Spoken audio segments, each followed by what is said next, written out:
Part 2. Spiritual Practice.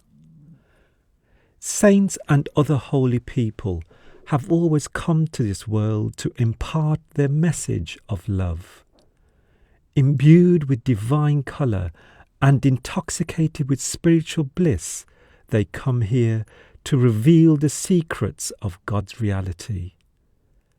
Those who come in contact with them are touched by their sublime bearing and magnetic charm. Who can comprehend the secret of this intoxication?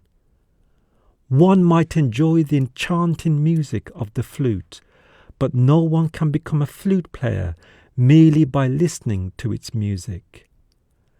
The real taste and enjoyment lie in one's ability to produce that music at will. The thoughts and ideas of spiritually exalted people are found in books and scriptures, but merely through reading, no one can enjoy the bliss such souls experience. The only way to experience those truths personally is through the practice of meditation. Knowledge without practical application to life is of little use. Meditation is better than mere theoretical knowledge because it awakens the latent powers of the soul. A person who has a wealth of theoretical information but does not practice meditation can never awaken those spiritual powers. The Satsang of the Saints. While saints emphasize practice and self-experience, they also recognize the importance of theory. Theoretical knowledge is thoroughly disseminated through the organization of spiritual discourses, satsang, and every seeker after truth is advised to attend satsang regularly. The discourses, besides imparting knowledge, also serve as a fence around the crop of meditation. In the discourses, different religious concepts are discussed dispassionately and non-judgmentally, focusing on their intrinsic value to the seeker of God. A seeker thus becomes well versed in spiritual knowledge even without the study of scriptures. Great emphasis is laid on the fact that the practical application of theory to life is more important than the theory itself, and that spirituality is imbibed through personal contact with the Master and the practice of meditation as taught by him. By reading books one can, no doubt, gain some theoretical knowledge. But that knowledge is not fully beneficial unless it becomes part and parcel of one's personal experience through practice. Swamiji says, the secret lies in practice, not in intellectual discussion. Give up the path of intellect and engage yourself in spiritual practice. Then only will you realize the essence. True spirituality. Spirituality is the path of inner realization. Numerous books are available on how to play musical instruments such as the veena, sitar and flute. They may be written by or based on the knowledge and skill of practicing musicians, but no one can become a master performer by reading those books. Similarly, the study of books and scriptures can give us certain intellectual understanding, but spirituality cannot be acquired without practice and without living guidance. Footnote: Veena, a stringed instrument, perhaps the oldest of the classical instruments of India and considered to be a divine instrument. End footnote. One who has never seen fire might be able to form some idea of its properties of emitting light and heat, but would not comprehend what light really is, how it shines in the dark, or how cold is dispelled by heat. By lighting a fire and sitting by it, however, one would begin to discern its qualities without having to read a word about it. Saints emphasize that the only knowledge that is worthwhile is that which is supported by practice. A person who wants to learn how to play a musical instrument need not read a book about it.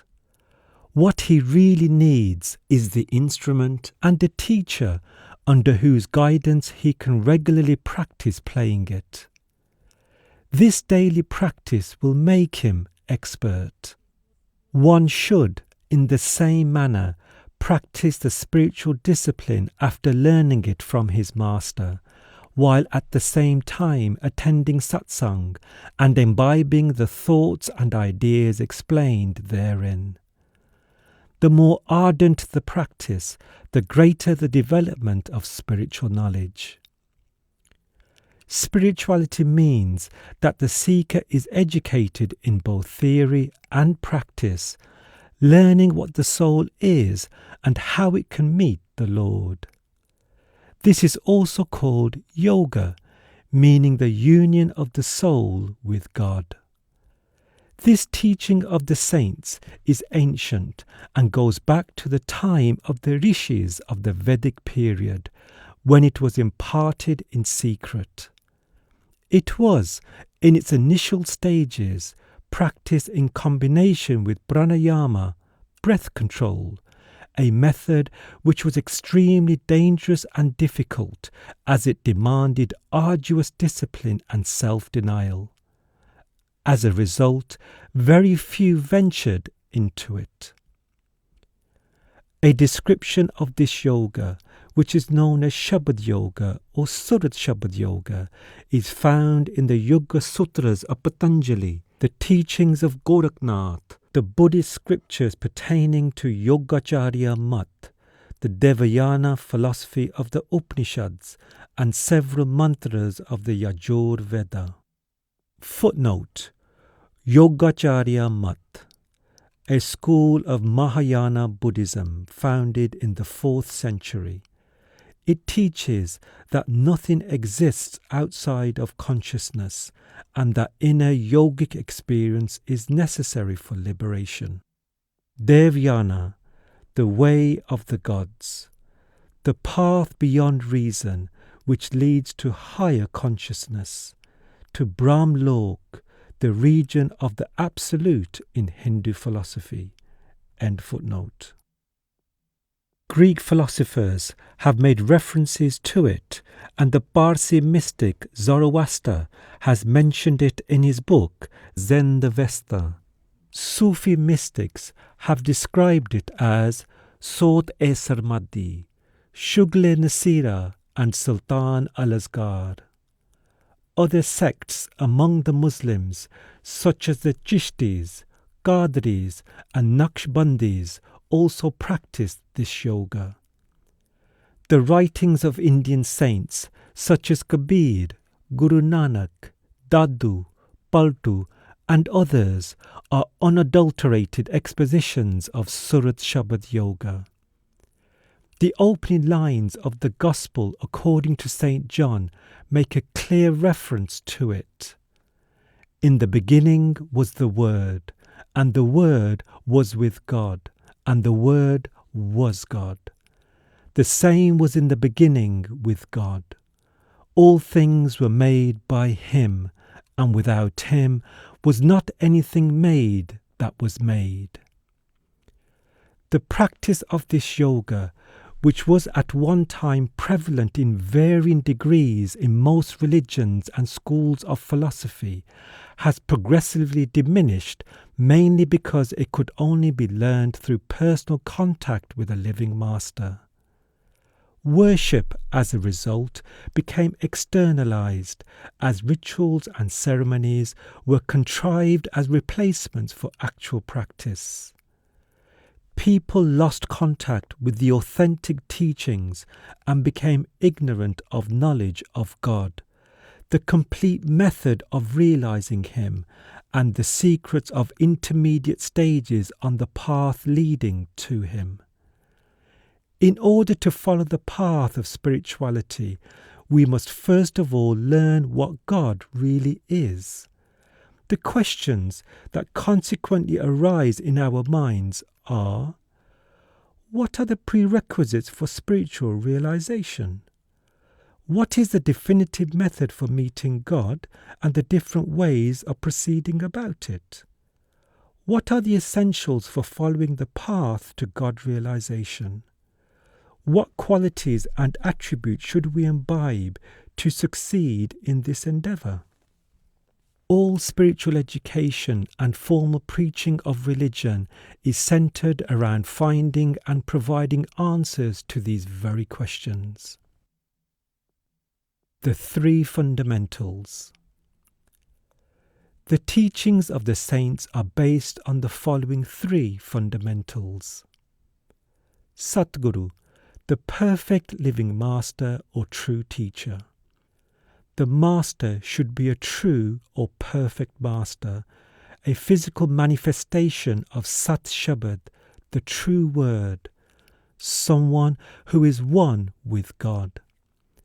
A true master is one whose company bestows Sat or truth and dyes the soul in the colour of spirituality, enabling it to realize the true Lord.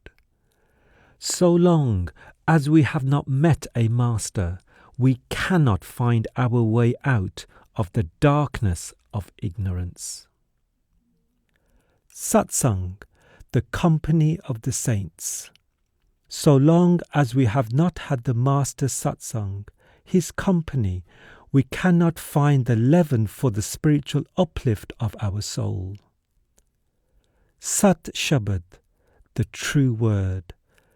So long as we have not closed the 9 outlets of the body and established contact with the true Shabad or word within, our soul derives no real benefit.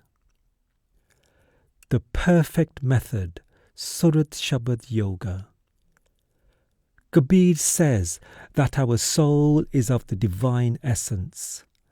It is the precious jewel within us that sustains the physical body and makes the mind and senses function. Saints advise us to unite this jewel with its source after separating it from all material dross. The reorientation of the human consciousness in the direction of its origin brings about a change in outlook that makes all material achievements look illusory by comparison. The seat of this precious jewel, the surat or soul, in the human body is behind the eyes, the point from which currents of the spirit spread throughout the body, enlivening it and animating it with vital energy. The real source of the Surat is Ard Shabad, primal word, out of which Sat Shabad, Sar Shabad and Anhad Shabad are drawn. The physical creation falls within the orbit of Anhad Shabad, limitless word.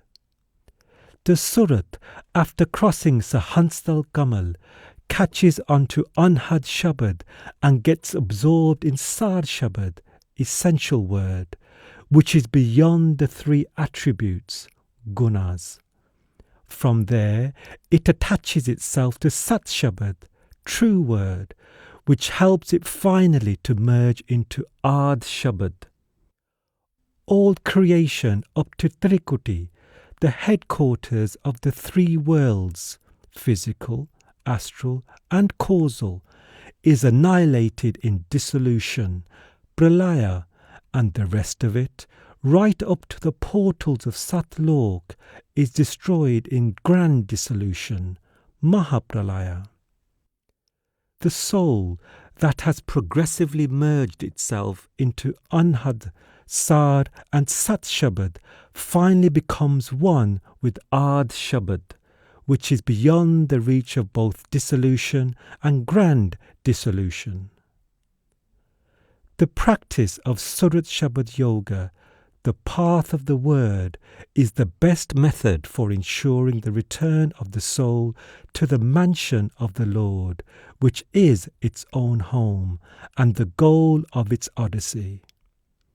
Guru Nanak says that just as a lotus grows in water, but the flower always stays above its surface, and as a duck lives in water, but can fly away at will with dry wings, so, through the practice of Surat Shabad Yoga, one is able to swim across the ocean of existence while remaining aloof from the world and unsullied by its attachments.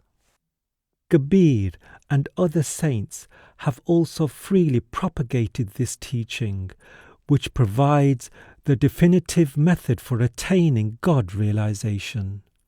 Guru Nanak further explains that it is essential for a soul to practice the yoga of the word if it wants to swim across this ocean of existence. On the yonder shore is thy loved infinite friend.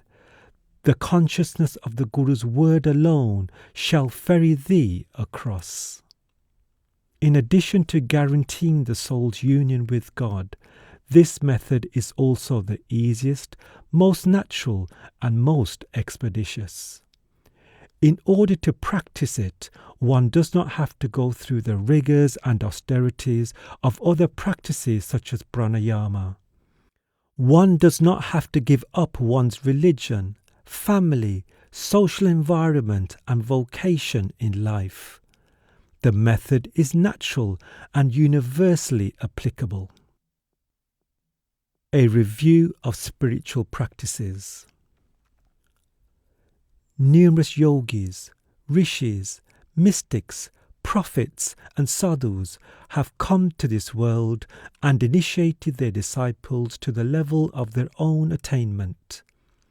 They have been acknowledged as founders of religions and sects, and their teachings are preserved in the scriptures of their respective orders.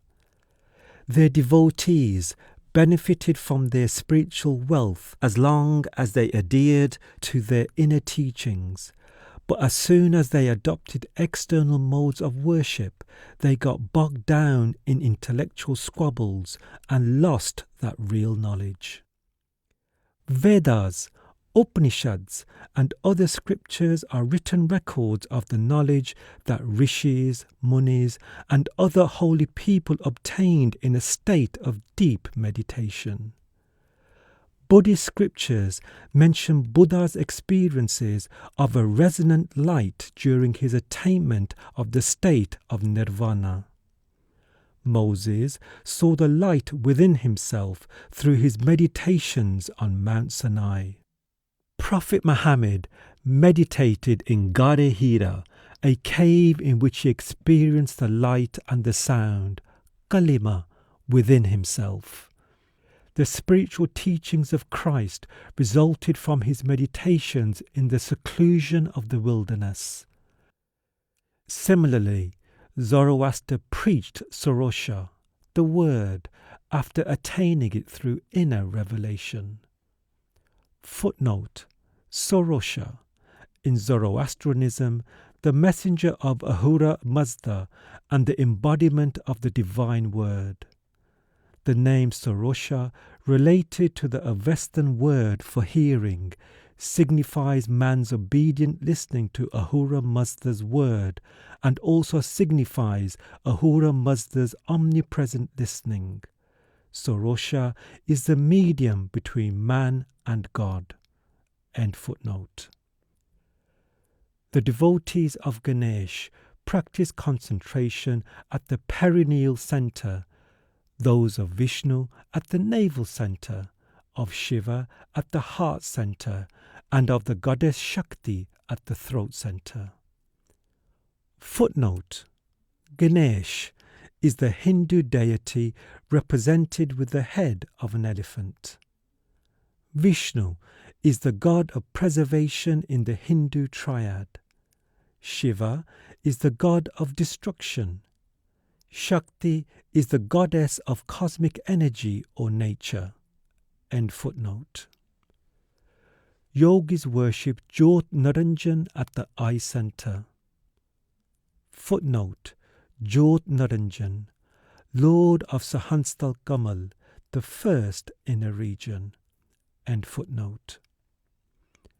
The Gayatri Mantra of the Vedas contains references to the Son of Brahm beyond the eye center, which is worshipped by Yogeshwars, yogis of a higher order.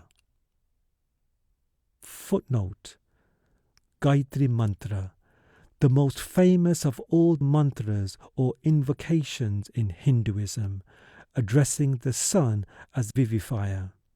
Translated, it would read as follows: Let us meditate on the brilliant light of that one who is worthy of worship and who has created all worlds. May he direct our minds to the truth. End footnote. The teachings of Christ are preserved in the Bible.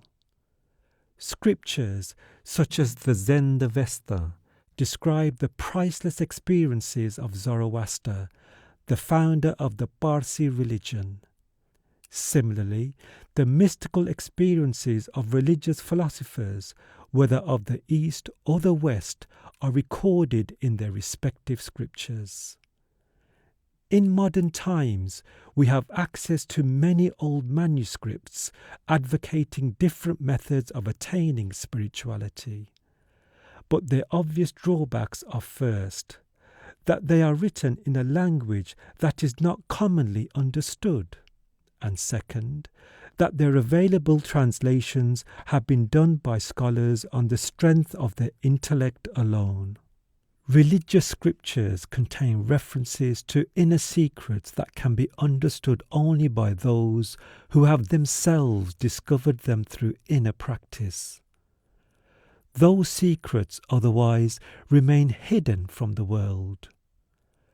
By a careful study of these scriptures, we can divide the methods given therein into two parts. External methods, which are of elementary importance to the serious student of spirituality and consist of the so-called religious codes of conduct as prescribed by the priestly class. These include rituals and ceremonies such as formal prayer and worship, the reading and recitation of scriptures, hymn singing, congregational preaching, pilgrimages, fasting, charity, and various other practices of an external nature. Internal methods, which are directly related to the progress of the soul and include internal modes of worship that have a direct bearing on the consciousness we experience at the eye center. Concentrated spiritual attention is a special attribute of this consciousness, which some Indian mystics refer to as surat.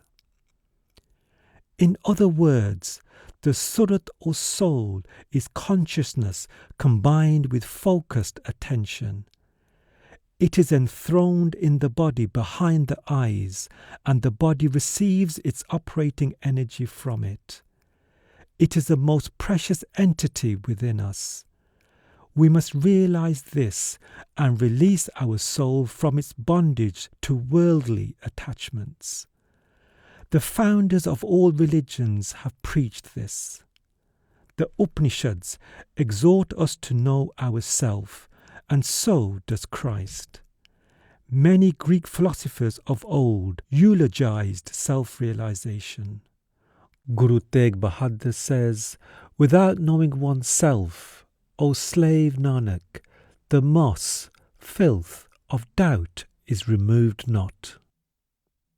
The saints have gained this realization and advise others to turn their soul consciousness or attention towards the Lord. As long as our attention is fixated on the world and its objects, we are subject to pleasure and pain. When the soul's attention is turned within, towards itself and the Lord, It transcends pleasure and pain and manifests the innate qualities of its divine origin. The part bears witness to the existence of the whole. The soul, which is a part of God, assumes God's form once it becomes oriented towards Him.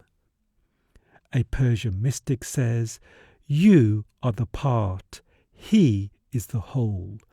If you contemplate the whole, you will become the whole." Surat is neither mind nor intellect. The mind and intellect are simply its tools to help it function in the world. Most philosophers have failed to make this distinction. That is why the saints say that true knowledge comes only from the union of the soul or surat with God. Attainment of this union is our real business in life, and devotion implies all efforts made in that direction. The object of internal practices is to free the soul from its bondage to the body. The methods employed for this purpose can be classified into 3 different forms of practice. Simran or repetition, which is done with the tongue of the soul. Dhyan or inner visualization, which is done with the eyes of the soul. Bhajan or listening to the inner sound, which is done with the ears of the soul. Forms of Simran or repetition. The term Simran or repetition is derived from its Sanskrit root samri, meaning repetition, remembrance or visualization. The term is used to refer to several types of repetition. Some do Simran by counting on their fingers, some with the help of a rosary, others with the tongue, the throat, the heart or the navel. But it is Simran done with soul consciousness that is really beneficial. Kabir says, if the rosary beads rotate in your hand, the tongue revolves in your mouth, and the mind wanders in all the 10 directions, it cannot be called Simran. What use is there in turning rosary beads while the mind rambles in all directions? You should have turned the mind and met the Lord. Instead, you have reduced the mind to a petrified block of wood. Simran done with a rosary or other external device is the least effective form of Simran, while Simran done with the tongue, that done with the heart, and that of the throat are progressively more efficacious. Muslim mystics also practice various forms of Simran, zikr, lasani, with the tongue, qalbi, with the heart, ruhi, by fixing the attention at the eye center, siri, by application of the higher mind to disclose inner secrets, kafi, by a secret method imparted orally by a master, murshid, or his representative. All these methods of Simran succeed to the degree to which concentration of mind is intensified, but Simran done by means of a rosary or the tongue is mechanical and therefore ineffective. Considering the various prevalent methods, saints have long concluded that Simran done with soul consciousness is the most beneficial, the soul being the support and mainstay of the body, mind and senses.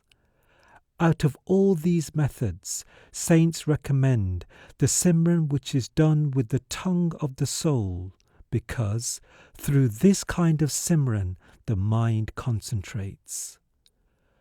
Other forms of Simran can help cleanse a mind, give happiness and bliss, and awaken miraculous powers, but they cannot facilitate the ability to sit still in inner devotion. Lift the inner veil, listen to the melodies of the unheard Shabad, limitless word, and ascend to the highest spiritual realms. Guru Arjan says, through the Lord's meditation, Simran, the celestial strain, unheard, resounds. There is no end or limit to the peace which ensues by remembering the Lord. Simran, easy and natural method. Simran is a very important component of the yoga of repetition called Jap Yoga. Simran done with concentrated attention, that is, with the tongue of the soul, results in a heart-to-heart communion between the disciple and the master. All other thoughts are replaced by the remembrance of the master, and the disciple begins to feel his presence everywhere. Kabir says, Kabir, repeating thy name, I have become like thee. In me now I has remained not. When the difference between me and others has been removed, then wheresoever I see, there I see but thee, O Lord. Says Kabir, that man alone is perfect in this world, in whose mind none else but God abides. Our consciousness constantly wanders out through the senses. There are three main channels through which our attention is drawn out into the world. Through the tongue, by speaking. Through the eyes, by giving and receiving impressions. Through the ears, by listening. Through these faculties, the impressions of the world keep permeating our mind. In order to replace these impressions, the seal of God's Simran is placed on the tongue, with the effect that the impressions of His remembrance begin to accumulate in the subconscious mind. Through incessant Simran, the old impressions are wiped off, yielding to thoughts that embrace remembrance of the Lord. Concentration is easily achieved in this manner.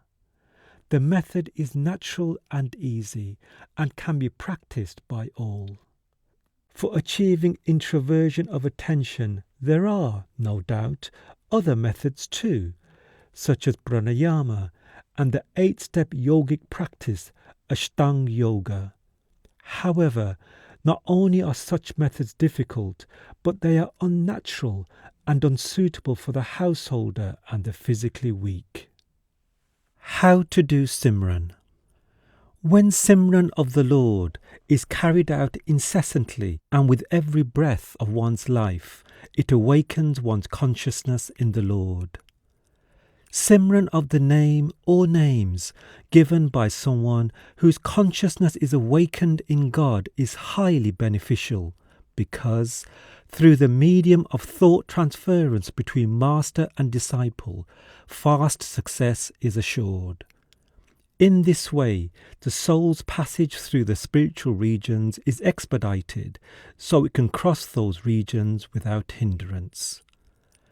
After assuming an easy posture, Simran should be done by concentrating one's attention between the eyebrows, which is the seat of the soul, and repeating the names with the tongue of the soul, with an all-consuming absorption. Simran done in this manner overcomes the restlessness of the mind and results in a high degree of concentration. Kabir says, the moment the body, mind, tongue, inner hearing and inner seeing become one-pointed, a quality of Simran results that is not attainable through other methods practiced for endless ages. The object of Simran. The object of Simran is to enable us to meet the Lord.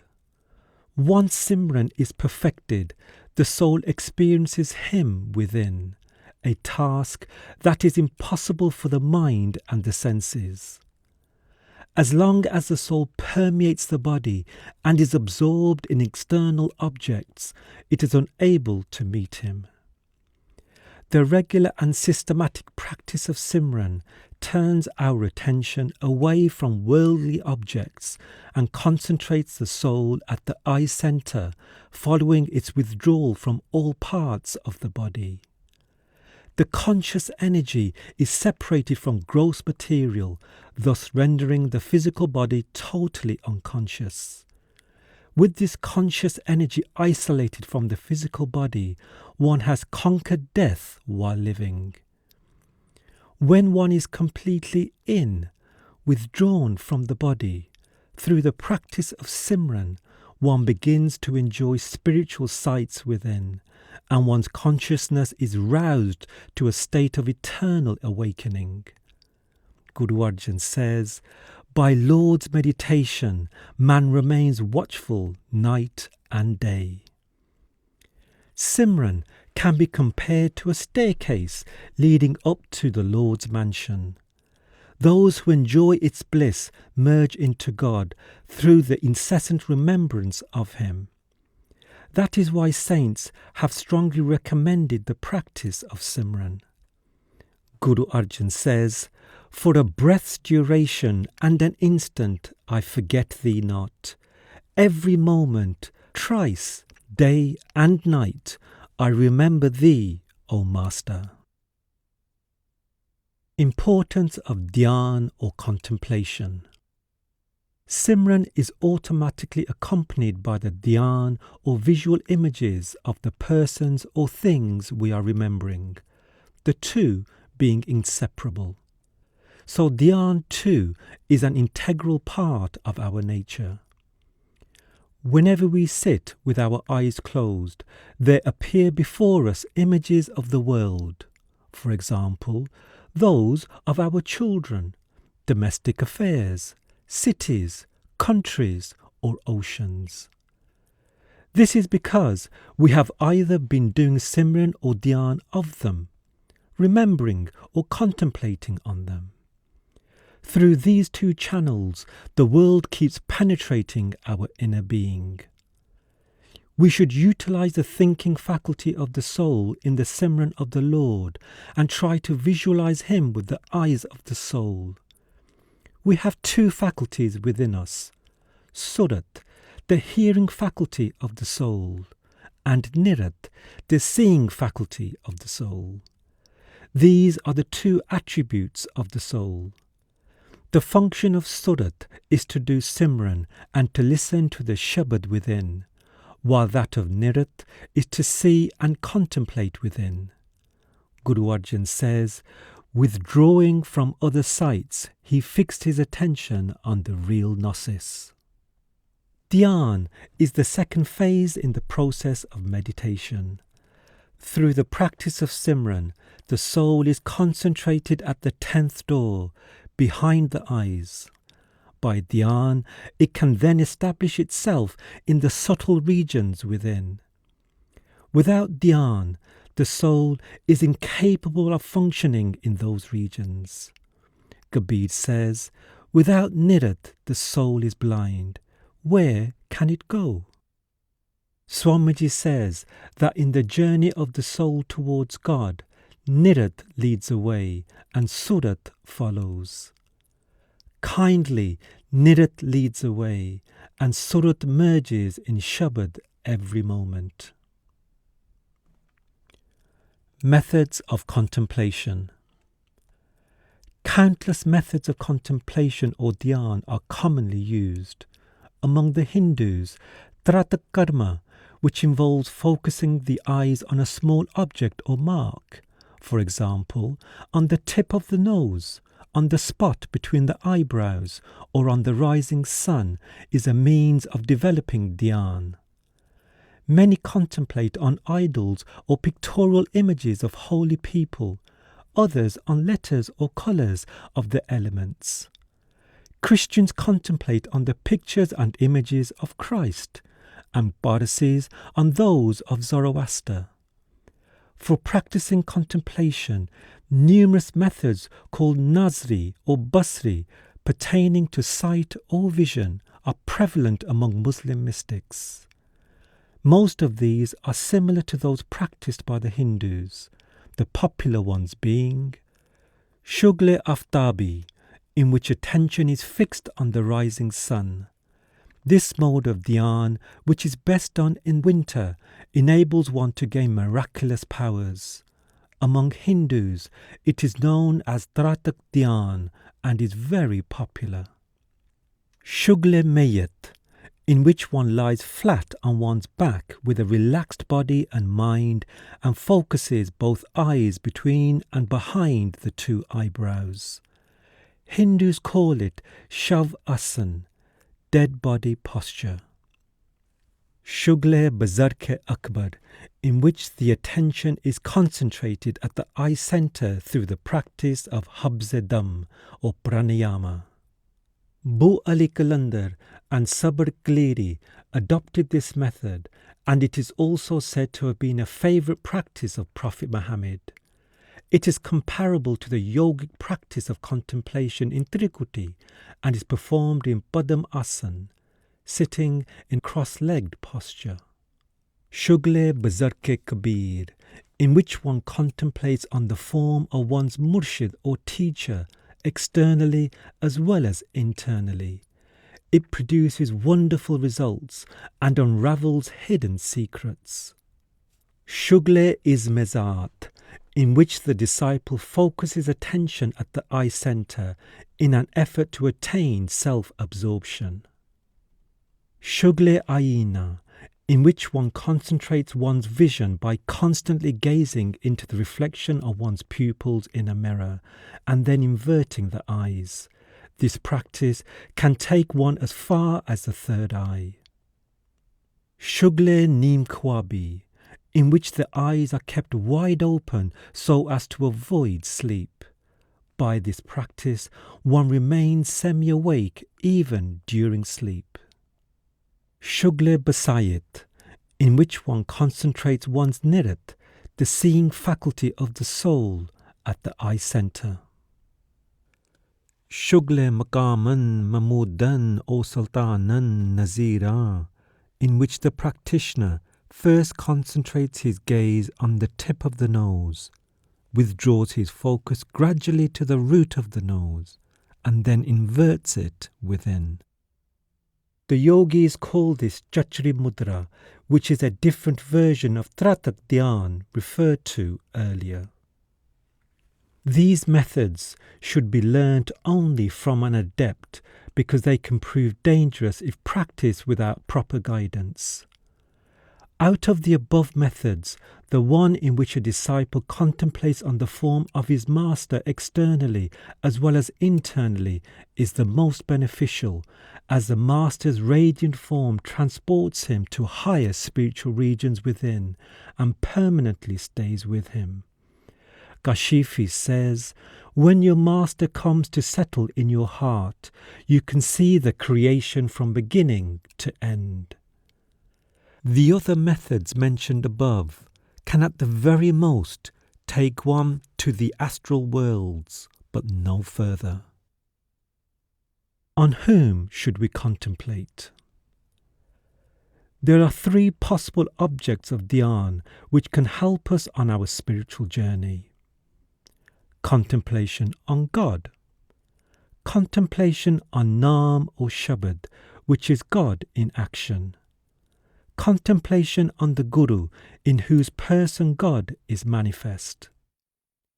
The objective of our life is to see God, remember Him, and contemplate on Him.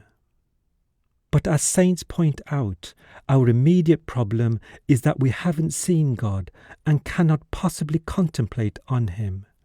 For as Guru Arjan asks, without seeing, how can one contemplate? Naam or Shabad cannot be acquired except from a master. It is therefore imperative for us to contemplate initially on the form of our master, since we can see him. Furthermore, the Lord on whom we wish to contemplate is formless and beyond the scope of our mind and senses. The real form of God is Shabad, which is imperceptible and indescribable. But a pure soul, who is the abode of the Lord, and who has become one with him, like a drop merged in the ocean, truly lives in God, and God in him. Of such a one has it truly been said, "The Word was made flesh and dwelt among us." The human body, which is made up of 5 active elements, earth, water, fire, air, and ether, is the top of all creation. Other species and forms of life, such as vegetation, having only 1 active element, insects and reptiles, 2 elements, birds, 3 elements, and quadrupeds, 4 elements, are lower than human beings in their spiritual ranking. That is why a human being contemplating on other life forms is sure to eventually regress to lower species of life. Only the Master is worthy of our dhyan, because he stands out among all as the perfect specimen of a human being, one in whose person God has come to reside on earth. Saints have proclaimed dhyan of the Satguru to be the best means of achieving success, for he is the immortal being, truth incarnate, and the mirror in which God is reflected. Bhai Gurdas says, the Satguru is truth incarnate. One should make his form the basis of one's dhyan. Kabir says, the body of a saint is the mirror in which God is reflected. Whosoever wishes to see the indiscernible Lord can see him in the form of a saint. 3 phases of contemplation are mentioned in Dhyan Yoga. Physical contemplation on the physical form of the Guru. Astral contemplation on the light which appears within as the Nirit is developed.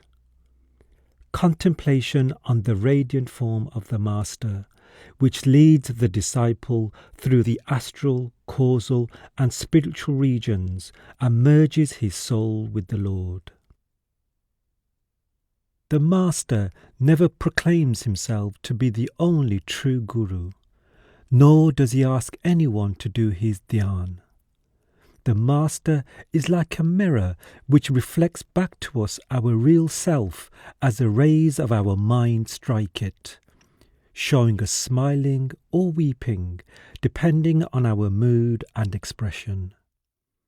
Neither does the mirror ask us to look into it, nor is the Guru in need of our contemplation of him. It is solely the disciple who needs it, and it benefits only him. Until we see the radiant form of the Master within by means of Simran, we must, of necessity, continue contemplating on his physical form. When the radiant form is reached, it transports the disciple to higher spiritual regions. The celestial nobility of that form is strikingly noticeable in those regions, and its refulgence spreads far and wide through the inner worlds. Just as we would need a ladder to scale the walls of a fort in order to reach its top, so do we need the dhyan of our Guru to reach the mansion of the Lord in the fortress of the human body. Guru Nanak says, how shall I scale the fortress without a ladder? By meditating on God. Through the Guru, I shall behold that. The dhyan of a living Guru alone can grant these benefits. Contemplation on pictures and images of saints is of no avail. Tulsi Sahib says, the picture of the wish-granting tree, Kalp Vriksh, cannot grant wishes, says Tulsi, even if you pray to it 1,000 times. Saints point out, how can the dhyan of a picture, which is comprised of lifeless materials such as paper, pigment and frame, attract the consciousness of a living being? Contemplation on lifeless objects cannot produce an attraction within the human soul. Only the contemplation of a living being can attract the soul of another living being. When the radiant form of the Guru is manifested within, we should fix our gaze on that form and merge ourself into it, with the result that our separateness of identity is obliterated. Khusro says, I am merged in you and you in me. I now am the body and you its life. Let no one say from now on that you and I are different. In perfect dhyan, the contemplator, the object of contemplation, and the process of contemplation itself become indistinguishable. The worshipper and the worshipped become one.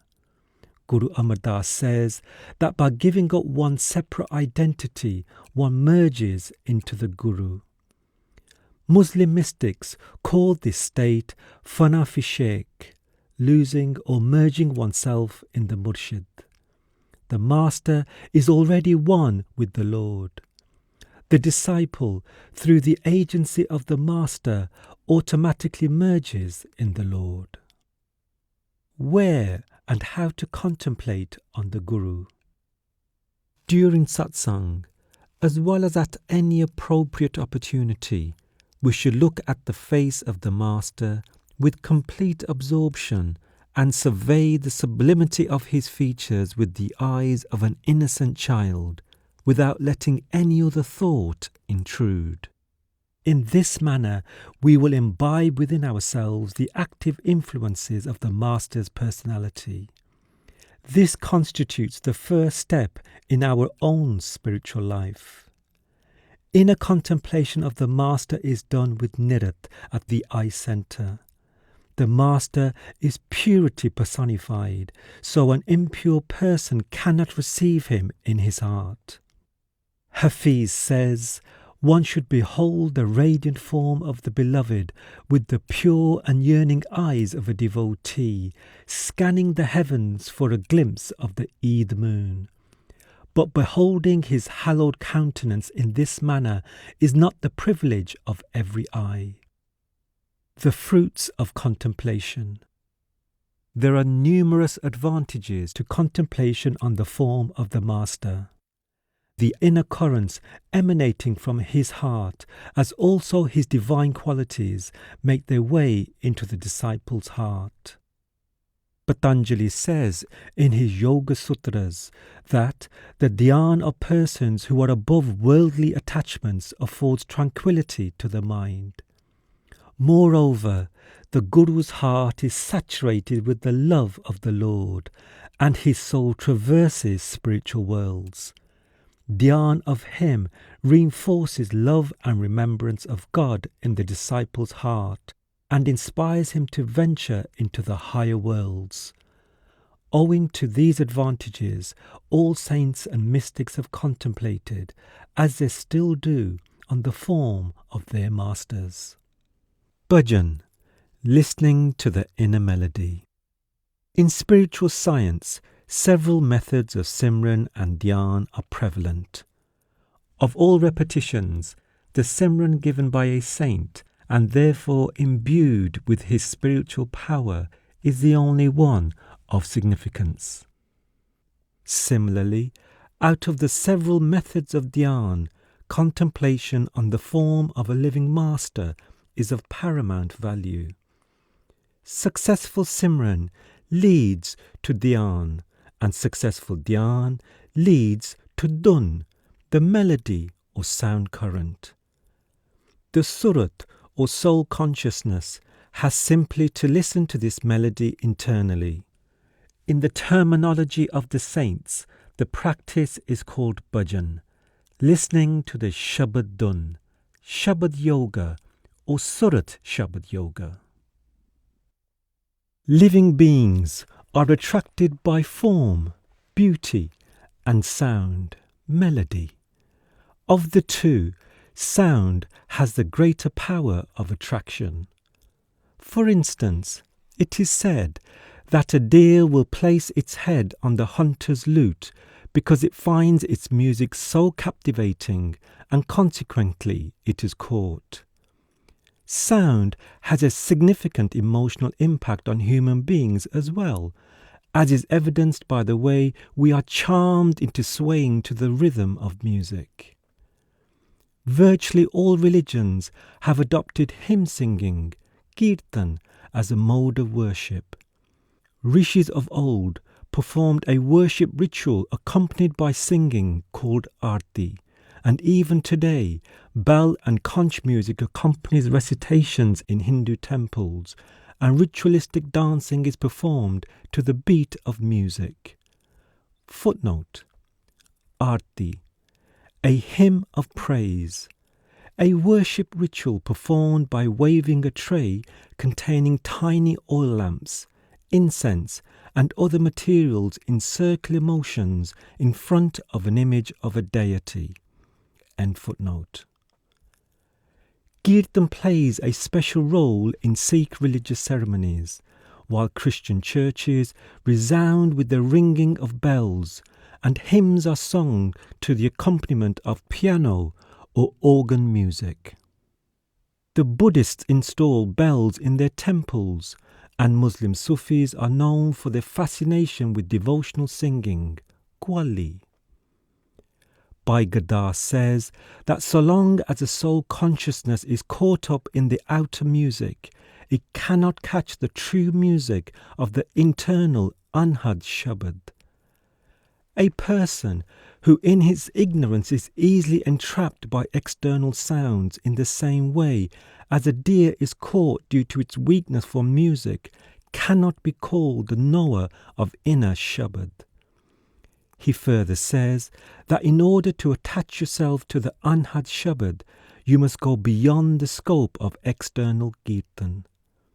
Guru Ram Das says, you must give up formal Kirtan and devote yourself to the Lord in order to receive honour in His court.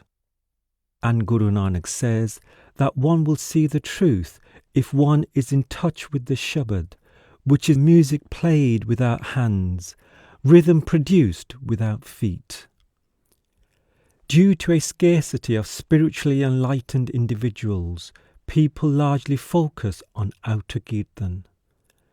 This outer singing of hymns does help concentrate the scattered attention to some extent, because that music too has some power of attraction.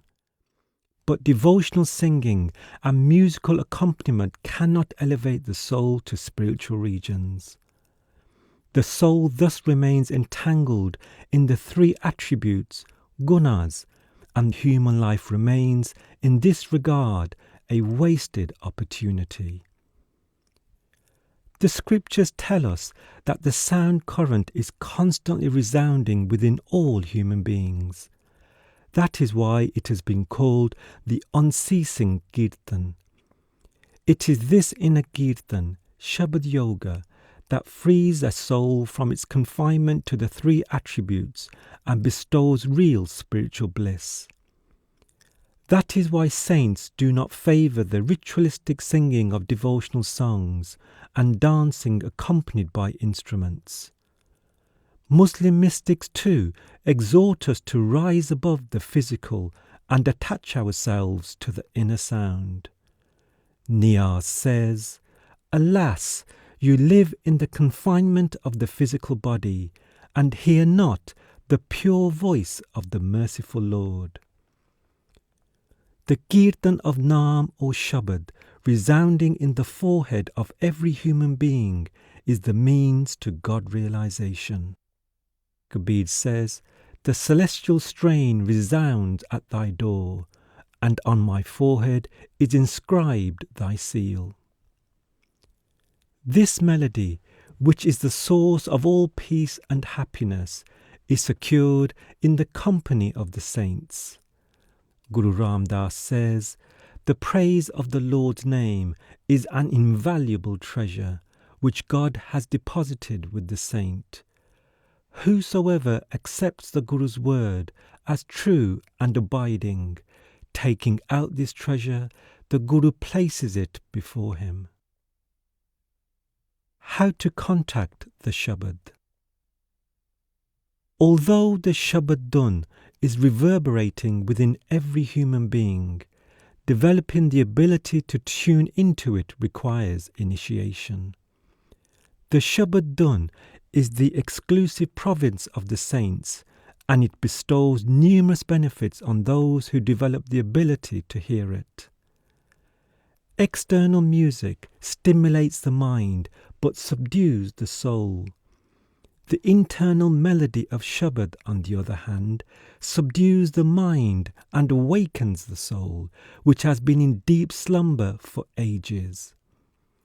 Except through Shabad Dhun, there is no way to control the mind. The sweetness and melody of the Shabad satiates the ravenous mind and renders it calm and tranquil. Doing Simran with the tongue of the soul, doing Dhyan with the eyes of the soul, and listening to the Shabad Dhun with the ears of the soul is the essence of all spiritual practice. These three modes of spiritual practice are performed by concentrating the attention at the eye center, which is the headquarters of the soul and is above and beyond the 9 doors of the body. It is the easiest and fastest method and can be practiced by young and old alike. The methods employed by other spiritual practitioners provide a stark contrast to Surat Shabad Yoga. For example, yogis start with Shauch for the cleansing of the body in their practice of Ashtang, 8-step yoga. Footnote: Shauch, cleanliness. The term signifies freedom from contamination and is one of the obligations, yamas, of yoga. The man who practices Shauch is considered to be qualified to witness the self. End footnote. Those who practice Hatha Yoga cleanse with Neti, Dhoti, Vasti and Gajkarani, followed by Purak, Kumbhak and Rechak, inhaling, holding and exhaling the breath in pranayama exercises. After performing the above exercises, they do jap, the repetition of mantras, while concentrating their attention at the Muladhara Chakra, perineal center, which gives them certain supernatural powers.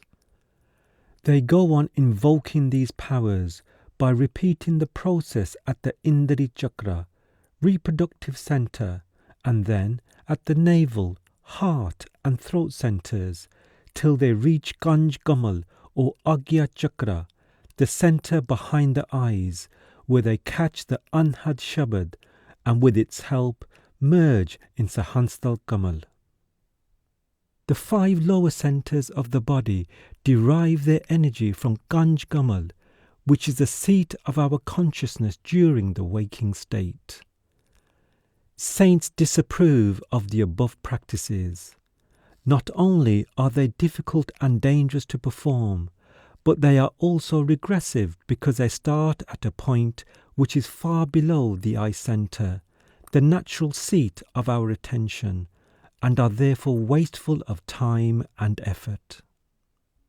Rumi has called the body and its 5 centers below the eyes a grave or tomb in which our soul is lying buried. How wonderful it would be if at nightfall you could, through the remembrance of God, extricate yourself from the grave of your body and enter the inner realms. The saints have, in their wisdom, advised their disciples to steer clear of the lower centers. Their reasoning is simple. It would be a waste of time and energy first to descend from the middle floor of a building where one is already stationed to the bottom floor and then to start climbing to the top. The path of the saints therefore starts at the eye center.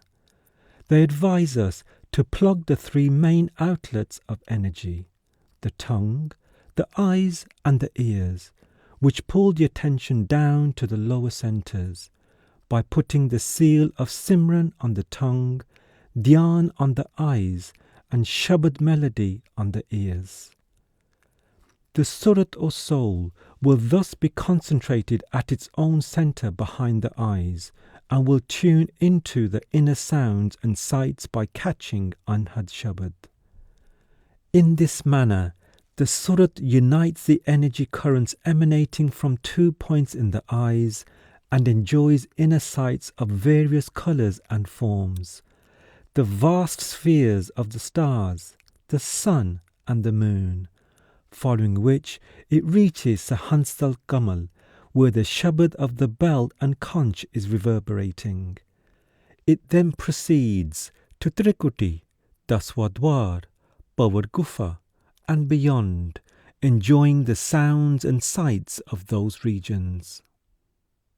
Footnote: the 5 inner regions are Sahanstal Kamal, the 1,000-petaled lotus, the astral region; Trikuti, the 3 peaks, the causal region; Daswadwar, the 10th door, also referred to as sun; Pawar Gufa, the revolving cave, the region where the soul first recognizes its identity with God, but is still separate from Him; and Sachkhand, the realm of truth, the region of pure spirit, where the soul merges into an eternal oneness with the Lord, its source.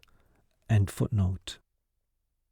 From there it goes to Sachkhand, and then to Alak, Agam, and finally to the Anami or Radha Soami stage. Footnote: the 4th plane of existence, Satlok, is divided into 4 stages: Sachkhand, Alak, Agam, and Anami or Radha Swami. Radha Swami, the Lord, Swami, of the soul, Radha, is the absolute supreme being, also known as Anami, the nameless one. Note that Sachkhand is both the 5th inner region and the 1st stage of the 4th plane. End footnote. Amrit Vela, the time of elixir. Any available time of the day or night is good for devotion to the Lord, and we should seize every opportunity that comes our way. But the early morning hours, called Amrit Vela, or the time of elixir, are especially beneficial for the practice of meditation. The daily routine and other activities of life tire us out through the day, and we need sleep at night to recoup our energy. A good night's sleep revives us, so we are able to wake up refreshed early the next morning. The time of elixir starts at 3 o'clock in the morning, and saints attest that it is far more conducive to concentration of mind than any other time of the day or night. Guru Nanak says, "Early in the morning utter the true name and reflect upon God's greatness." Another reason why this is the most opportune time is that the currents of consciousness, which remain scattered throughout the body during waking hours, are concentrated during sleep in the throat or the navel centre. Undertaking the practice of detaching the spirit from the body at that time, before the soul re-establishes full contact with the body, makes the task much easier. Furthermore, the currents of mind are more concentrated before sunrise than after, and the seed of Naam, nurtured in the soil of the heart at that time, is sure to bear fruit, both here and hereafter. Unlike the people of the world, who are engaged in feverish activities during the day, and in their ignorance waste the early morning hours in sleep, devotees of the Lord treat these hours of nectar as their true working hours, and the daytime as their resting period. At the time of elixir, the Lord bestows his special favours on those who are awake in his remembrance. But those who are asleep at that time and deprive themselves of these blessings are, according to Sheikh Farid, the living dead, alive in body, dead in spirit. Addressing himself, he says, Farid, if thou wakest not in the closing hours of the night, thou art dead, even while alive. Devotees of God organize their lives in such a way that they always enjoy their devotions in the later part of the night. For them, to continue sleeping at that time is nothing short of a sin. Muslim mystics also exhort us to wake up early in the morning, leave the comforts of bed, sit in a secluded corner and actively engage in the remembrance of the Lord. We have spent thousands of nights in sense gratification and in the realization of worldly dreams. But how many of us have spent a single night in remembrance of God? It is the norm for holy people to sacrifice sleep and stay awake at night. Whatever they have attained has been attained during the night. We too should devote our nights to the remembrance of the Lord by engaging in the practice of repetition, contemplation, and listening to the word, Simran, Dhyan, and Bhajan. Meditation revitalizes the body and refreshes the mind. Farid says, Farid, musk is distributed at night. They who are asleep get not a share. They whose eyes are heavy with sleep, how can they be blessed with it? The night offers a calm solitude that is full of profound serenity and flows like a river washing ashore innumerable pearls of divine wisdom. A disciple who is deeply engaged in devotion at that time gathers these pearls and becomes rich as he hears the celestial melodies of the Shabad. Hafiz says that early morning devotions and sighs of grief and lamentation over one's separation from the Lord are the keys to his treasury. Posture. Hatha Yoga. Yoga based on penance, austerities, and a stringent physical discipline describes innumerable asanas or postures for spiritual exercises, 84 of which are well known. For each posture, the practitioner assumes a different position, such as standing on the feet, lying flat on the ground, standing on one's head, and so forth. These postures have undeniable merits with respect to maintaining physical health, but are difficult to perform and have little to do with spiritual evolution. Saints do not involve their disciples in these arduous exercises. What we have to consider from a practical standpoint is the posture that any householder, regardless of age or health, can adopt without difficulty. The first prerequisite for effective spiritual exercise is alertness, for which one may bathe or just have a quick wash of the face, hands and feet. One should then sit cross-legged on the floor or any other flat surface, preferably without any aids or supports, keeping the spine straight but not stiff. The idea is that one should be able to maintain this posture over long periods of time without feeling pain and without falling asleep. This is an easy and natural posture for spiritual exercises. First, the body needs to be made motionless. Then, the position of the soul consciousness is established at its headquarters by fixing one's attention behind and between the eyebrows. By practicing meditation in such a posture, all desires and cravings of the mind disappear, and the soul, which permeated every cell and pore of the body, becomes concentrated behind the eyes, allowing the conscious spirit energy to separate from the gross material of the physical body. At this point, one is fully engrossed in contemplation of the Master and can, by degrees, completely merge into his radiant form. At this all-important juncture, the dun or Shabad melody is certain to be heard clearly, and the practitioner is in communion with God. Guru Nanak says that when one is firmly established in the posture and has assumed the form of the object of one's contemplation, one is fully engrossed with Satnam, the true Lord. Dying while living.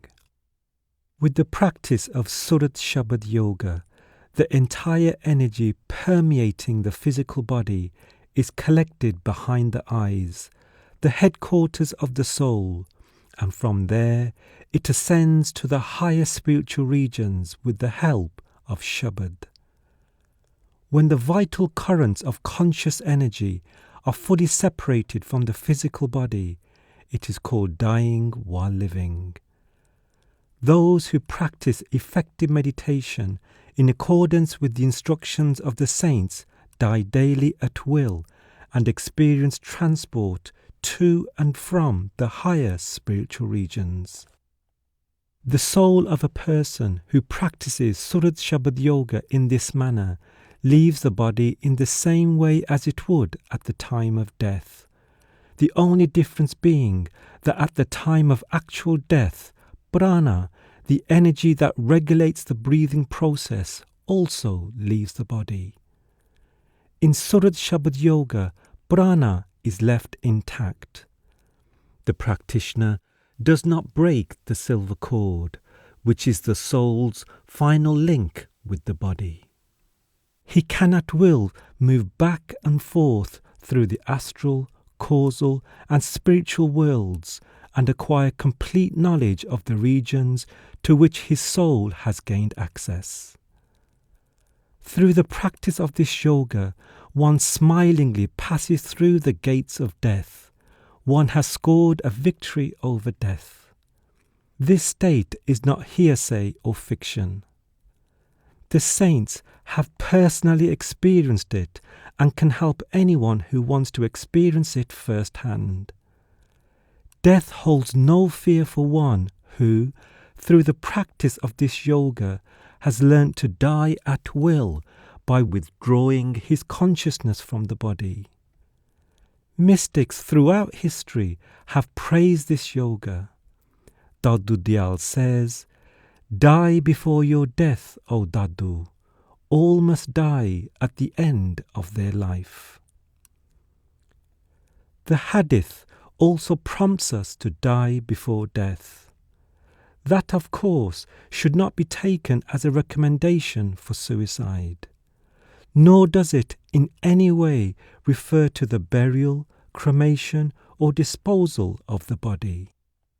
Footnote: the phrase, "die before you die," is much quoted by Sufi mystics such as Rumi, Attar, and Sanai as a verse from the Hadith, a collection of sayings and traditions attributed to Prophet Muhammad. The Hadith is a carefully preserved oral tradition that has continued for hundreds of years, right from the time of Muhammad. The Hadith was also put into writing a couple of hundred years after Muhammad, but the written version does not include this verse. End footnote. All but the practitioners of this yoga have to helplessly watch their soul leave the body at the time of actual death and go into the regions beyond. But Guru Nanak advises us to transcend the barriers of death while living. Nanak, in the midst of life be thou in death. Practice thou such a yoga. Guru Amar Das says, The world is afraid of death, and everyone longs to live. He alone, who by Guru's grace dies in life, understands the Lord's will. Nanak, if man dies such a death, then he continues to live forever. The Lord has given us 3 bodies, physical, astral, and causal, after the pattern of Brahman, the headquarters of the 3 worlds, physical, astral, and causal, below Brahm. We can operate in this world only through the physical body and senses. We can also withdraw from this physical body by concentrating our conscious energy at the eye center, and thence transporting ourselves freely throughout the astral world. Through the practice of Surat Shabad Yoga, we can ascend from there to the causal plane and into the spiritual regions beyond, and consciously experience those worlds. Rumi says, "Be not afraid to step out of this body, because you are not without a body, even when you are out of the physical one." The true Master gives us the technique to conquer death by making us cross the gates that lead us to and beyond it. We are able to return to this physical body at will after traversing these higher planes of existence. We remain alive and remember precisely what we have seen within. The philosopher Plutarch says that at the moment of death, the soul experiences the same impressions and passes through the same process experienced by those who are initiated into the great mysteries. In summary, our soul is a conscious entity that is seated behind and between the eyes. As long as we do not die the real death, the death while living, the cycle of our births and deaths will never end. This state of dying while living is attained by faithfully following the Master's instructions and becoming a Gurmukh, one who has dedicated his life to the Master. One thus attains self-realization, and one's mind is in complete accord with the Creator. One who has practiced and experienced death while living knows the Lord and is accepted in his court with honor. Seva, selfless service.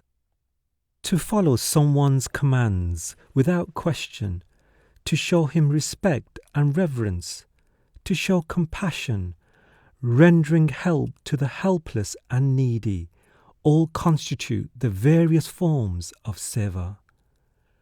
The aforesaid privilege of dying while living can be had only with the grace of the Guru and through performance of seva at the Guru's behest.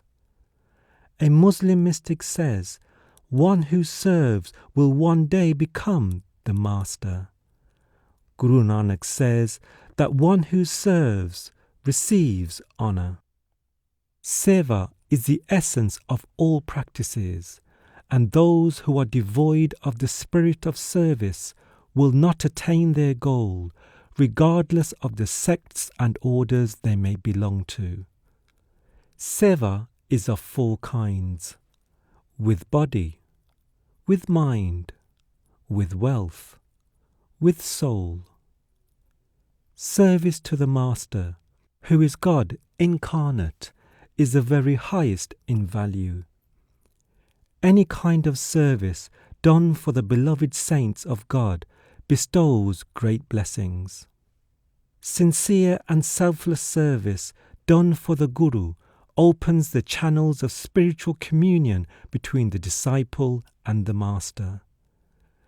Being the treasure house of Naam, the Master will undoubtedly make the disciple's heart his abode.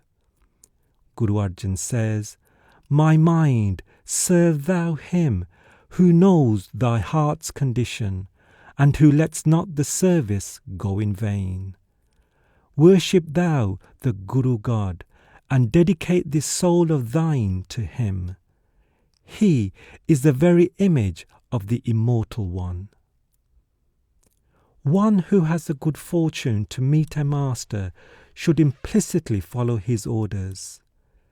Disciples who practice meditation with humility, surrender their mind unconditionally to the Guru, think and act only in accordance with his wish and command, and completely give up their own plans and arguments, will find success in all things.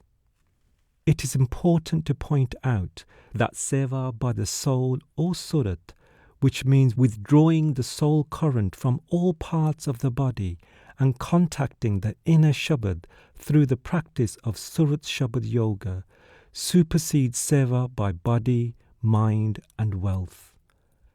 This is because seva by the surat is bhakti or devotion, which destroys ego. Service to one's family, community or nation may be noble and good, but is among the many acts which have resulted in our entanglement in the world.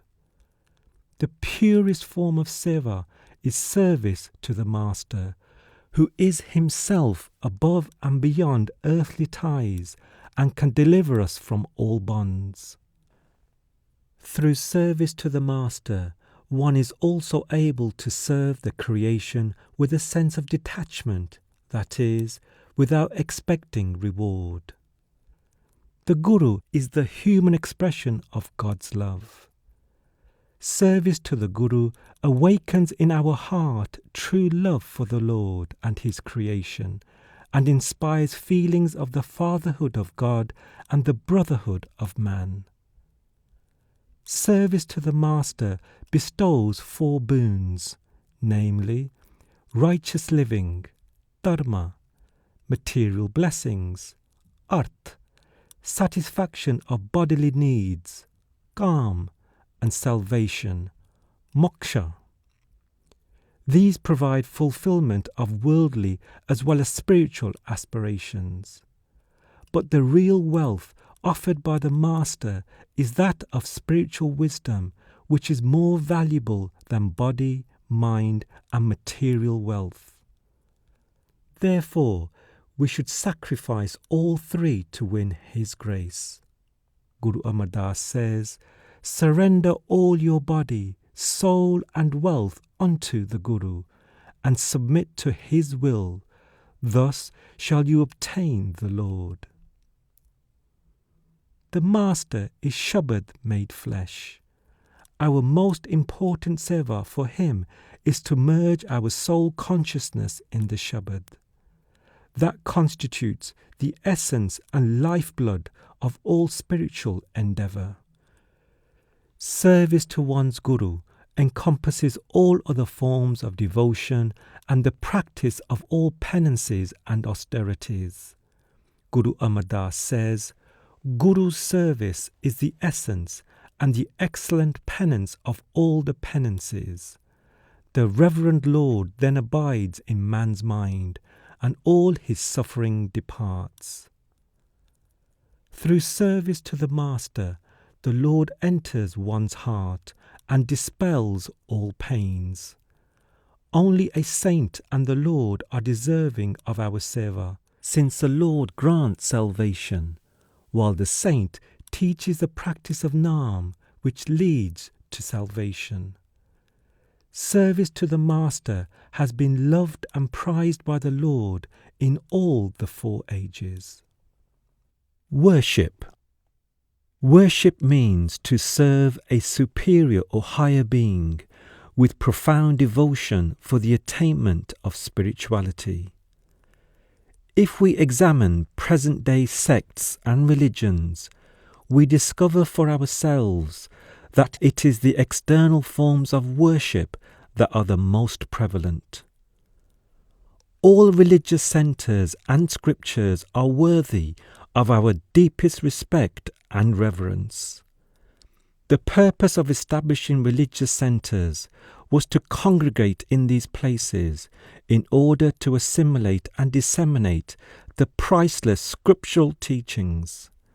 But overlooking this purpose, People have started bowing to and worshipping the scriptures themselves, as well as the temples enshrining them, substituting these forms of worship for the true worship of God. Guru Ram Das says, "The blind, ignorant ones stray in doubt, and so deluded they pluck flowers for worship. They worship the lifeless stones and adore tombs. Their service all goes in vain." Tulsi Sahib says, "It is a pity that a human being, a resident of the natural temple of God, should wander about in pain and despair, looking for God in counterfeit man-made temples." The worship of physical objects, such as temples or deities, constitutes external devotion. The fact of the matter is that the form of a saint is the only real temple of devotion. On the material plane, God manifests himself only in the form of the saints, and they alone are worthy of our devotion. No one is imbued with the colour of devotion merely by outer ritualistic observances. To worship anyone or anything other than the Lord is to erode the intrinsic value of one's soul. The Lord has manifested himself in the creation as Shabad. So real worship is devotion to Shabad or Naam. Guru Nanak says, "Perform his service by meditating on God's name, for without the name there is no worship." Guru Amar Das says, "Pure, immaculate and truthful are the persons who profess love for the one Shabad. Without the name there can be no other worship of God. In vain the world strays in doubt." Until and unless we are spiritually evolved to a point where we can worship God in his Naam or Shabad form, we must devote ourselves to the Master, who is God in human form, and manifest his radiant form within through the practice of Surat Shabad Yoga. The Shabad Dun will be heard when our heart is attuned to the Master's heart. The Master and the Lord are one. Therefore, devotion to the Master is devotion to God. If we lovingly devote mind and body, the Guru will carry our soul across the ocean of existence. Guru Ram Das says, "The man who adores and serves the Guru, that man is pleasing to my Lord God." The true Guru's worship is the service of God, who, by his mercy, himself saves man. Footnote: saves man, literally ferries him across. End footnote. Fear of God. God is manifest through the person of the Master, who, like God, is omnipresent. Keen disciples will become convinced that the Master is everywhere and that he watches over them whether they are awake or asleep, alone or in company. The Master also knows the unclean and morbid thoughts arising in their minds. Disciples are likely to feel ashamed of themselves because of their drawbacks. They live in fear and awe of the Master and are unable to look him in the eye. They want the Master to love them, but may feel helpless to improve themselves and rise above their baser self, and so they pray to him. Kabir says, "I sin while you watch over me. How can you accept me? How can you like me?" Whoever comes in contact with a Master develops awe of God, and becomes conscious of his own actions and weaknesses. Such a soul starts accepting and obeying the commands of the Master and becomes worthy of honour. On that soul, the Lord has bestowed his very special favours. This kind of fear is necessary for a disciple's spiritual evolution because it acts as a spur to impel him towards his goal of becoming spiritually worthy. He knows that the object of human birth is God realization and recognizes that no one knows when this life is going to end. A ceaseless apprehension about not reaching the goal before death often overtakes the disciple and goads him to pay more attention to his spiritual life. Not attempting to know oneself, leading a reckless life of sin and indulgence, and having no fear or reverence for the Master amount to a suicidal approach to life. Anyone who lives in fear of God, tries to die while living, and merges into him through the practice of Naam, will not have to face the dreaded angels of death. One who does not have this fear of the Master and God must forever live in fear of birth and death. Guru Amar Das says, "The person to whom the Lord shows his mercy attains to him. The Guru's Shabad he places within his mind. Night and day he ever abides in the Lord's fear, and destroying other fears he dispels his doubt." Guru Amar Das further says, "By Guru's grace God's fear is obtained, and by great good fortune God comes and abides in the mind. When the Lord's fear is obtained, the mind is restrained, and through the name, ego is burnt down." As this fear grows in one's heart, remembrance of the Lord strengthens within. The disciple can no longer sin, and gradually this fear starts yielding place to a reverential love for the Master. Kabir says that remembrance of the fearless Lord dispels all fears. Where there is the fear-free Lord, no fear is there. Where there is fear, there God is not. Fear and love. Faith and reverence, which naturally ensue from fear of the Master, finally develop into a deep-seated regard and love for him. The disciple cannot imagine violating the veneration and deep respect he feels for the Master. This ancient tradition of the Master-disciple relationship is eulogized by the Gurus in the line of Guru Nanak.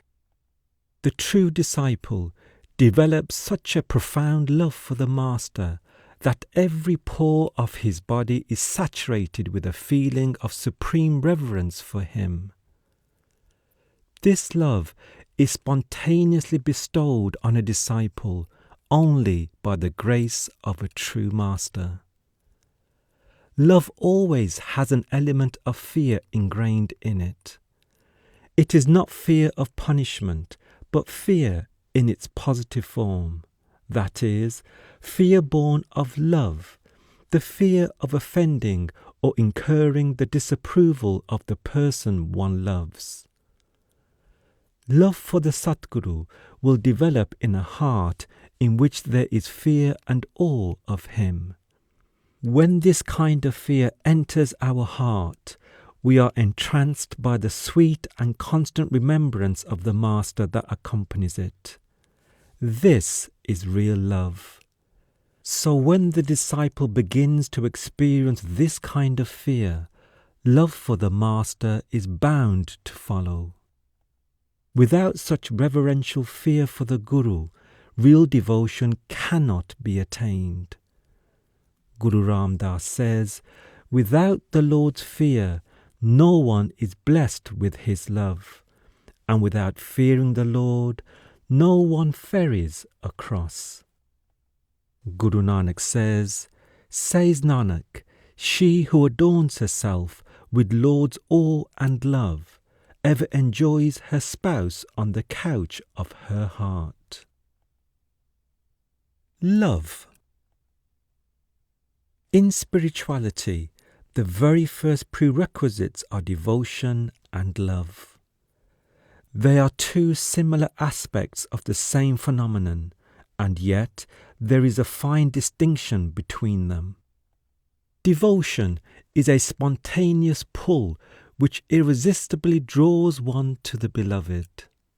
Love is the attainment of the object of devotion and the intoxication of being one with the beloved. Love is the state of being consciously absorbed in the intimate and intense sweetness of the beloved, and is the ultimate objective of devotion. In this state, the heart is saturated with the remembrance of the beloved, and the eye with the contemplation of his form. In this state, every pore of the body becomes a tongue to sing his praises, and the eyes overflow with tears of love. With this kind of remembrance, Simran, and contemplation, Dhyan, one can quickly sail to the Kaaba of one's heart, in the flood tide of one's own tears. The route of fasts, formal prayers and worship without tears is the dry and barren land route. Without love, all repetitions and austerities, as well as knowledge and scholarship, are but a hollow song. Practices which are devoid of God's love are incapable of unfolding divine mysteries and do not help one offer true devotion to God. Several paths and procedures, such as repetition, austerities, bhakti, detachment, and the yoga of knowledge, have been devised to draw one closer to God. But love is the highest path and supersedes all other methods and practices. In any other path or yoga that offers some degree of realization, it is the ingredient of love that is the principal means of ensuring a feeling of closeness to God. Therefore, all methods and means that are devoid of the colour of love are not only futile, but also counterproductive and onerous to the soul. Blessed is the eye that sheds tears in remembrance of the Lord. Blessed is the heart that burns in grief over its separation from the beloved. Teardrops that fall on the soil of the heart make it fertile and impregnate it with divine mysteries. Just as showers of rain produce colourful flowers on earth, showers of teardrops shed in remembrance of the Lord cause the soil of the heart to blossom forth with divine fragrance. Love is the greatest verity, as God himself is love. Love, therefore, is the fastest and most effective means of reaching him. All scriptures sing the praises of love. Rishis, Munis, and other holy people are the worshippers of love. Guru Gobind Singh says, "O hear me, one and all, as I proclaim the truth. Only those who have loved have found the Lord." Tulsi Sahib says, "Only they who have loved find God. Without love, no one achieves anything. They all depart empty-handed." Kabir says, be they yogis, ascetics, sannyasis or Sufis. Without love, no one can reach the unique abode of the Master. Footnote: sannyasi, renunciant, mendicant, member of a spiritual order, person who has entered the fourth stage, renunciation, in the 4 Hindu stages of life. End footnote. All spiritual practices and undertakings are for the sole purpose of awakening love. Without it, all modes of prayer and worship are virtually fruitless. As soon as love enters the scene, all blessings start accumulating in the heart, whereas all blessings depart with the elimination of love from the scene of life. When tinged with love, even our worldly affairs, for example, our family life, business transactions, and other activities, become a source of happiness and bliss. We learn to love the Lord as well as His creation, in the recognition that we are all partners in His grace. Guru Arjan says, "All are called partners in thy grace. Thou art seen alien to none." Love enables us to feel a kinship with all life on earth, to feel that all are children of the same benevolent Father. All jealousy and otherness disappear from the heart as soon as love comes in. Love is the path of complete self-sacrifice and giving one's heart away. Love is a constant and everlasting pull. A heart in which love has made a permanent abode is no longer subject to the mutations of time. It is free from transmigration. It is always enraptured with the ever-abiding sweetness of love. Love is a bond which can neither be loosened nor severed. Love is the vital sustenance of the world, the life sap of our very existence. It is the foundation of purity and simplicity. Without it, the world would be an abandoned wasteland.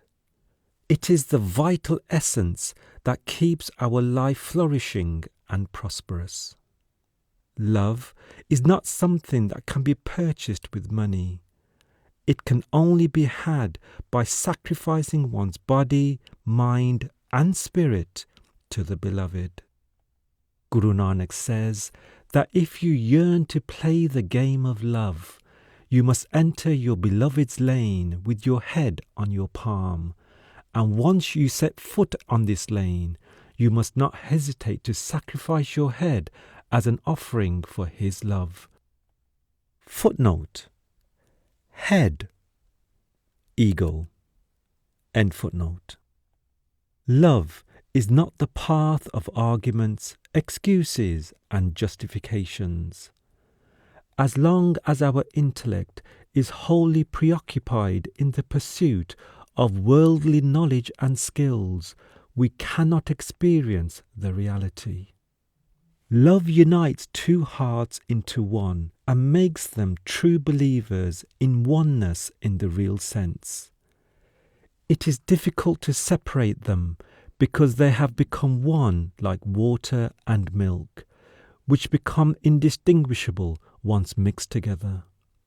The state described above is the end result of all repetitions, austerities, and prayers, and one who has attained this state needs no other form of worship. The lover does not merely worship the object of his devotion, he transforms himself into that object. This kind of single-mindedness and perfect concentration is attained only in the company of the saints. Daddu says, in true love, the lover is transformed into the beloved. Says Dadu, God himself becomes the lover of such a lover. Success that cannot be achieved through years of ardent labour can be had in a moment by looking into the eyes of a lover of God. This is the true yoga, the true union, and the be-all and end-all of spiritual practice. Love is the intoxicant that takes us beyond the physical body with its virtues and vices and merges us into the beloved. Those who long to meet the Lord should first wash the grime of their hearts with the water of love. Means of creating love.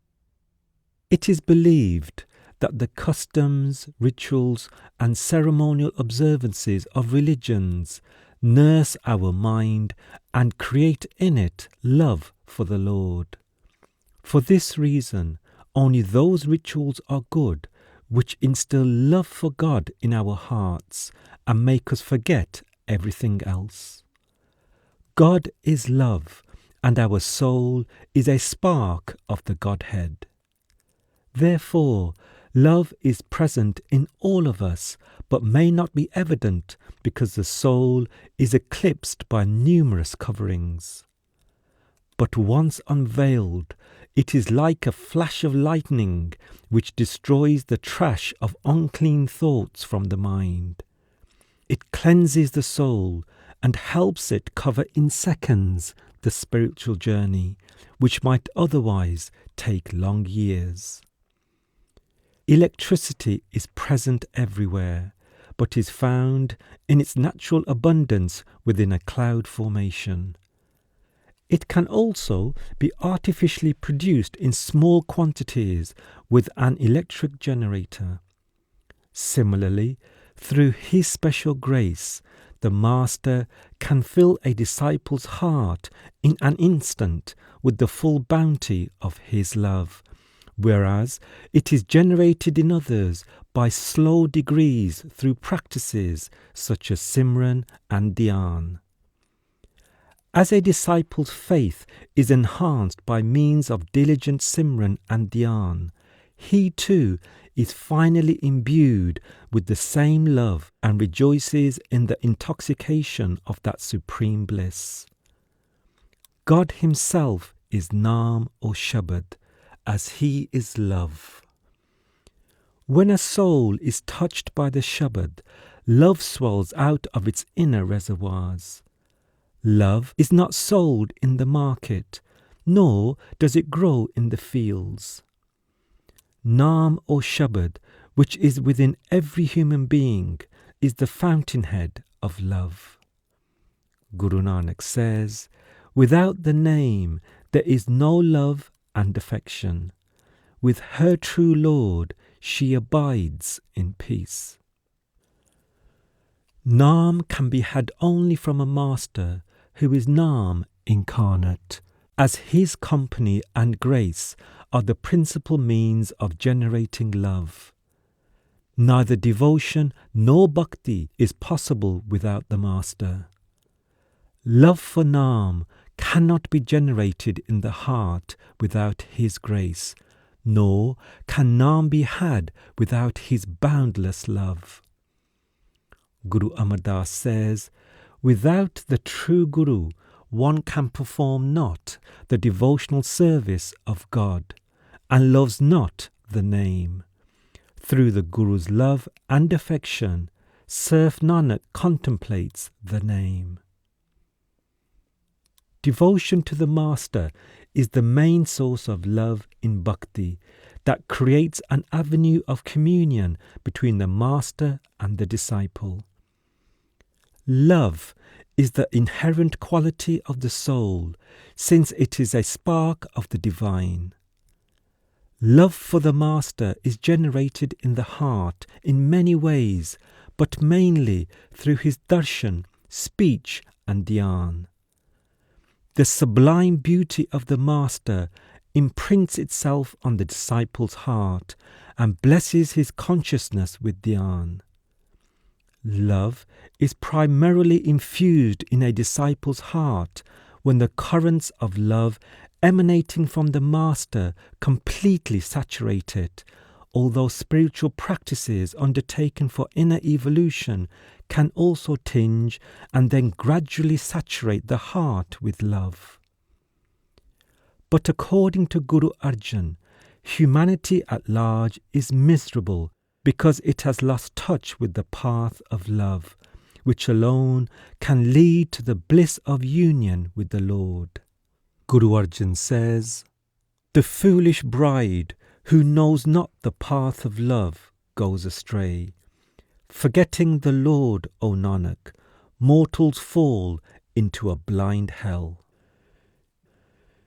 Detachment, Vairag. When ardent love for God is awakened in the heart, all worldly desires and passions are obliterated, and all matters pertaining to this world and the next begin to look insipid. This state of detachment, or Vairag, is thus the retraction of one's mind from the world and worldly objects, its lamentation in separation from the Lord, and the reawakening of its consciousness into His love.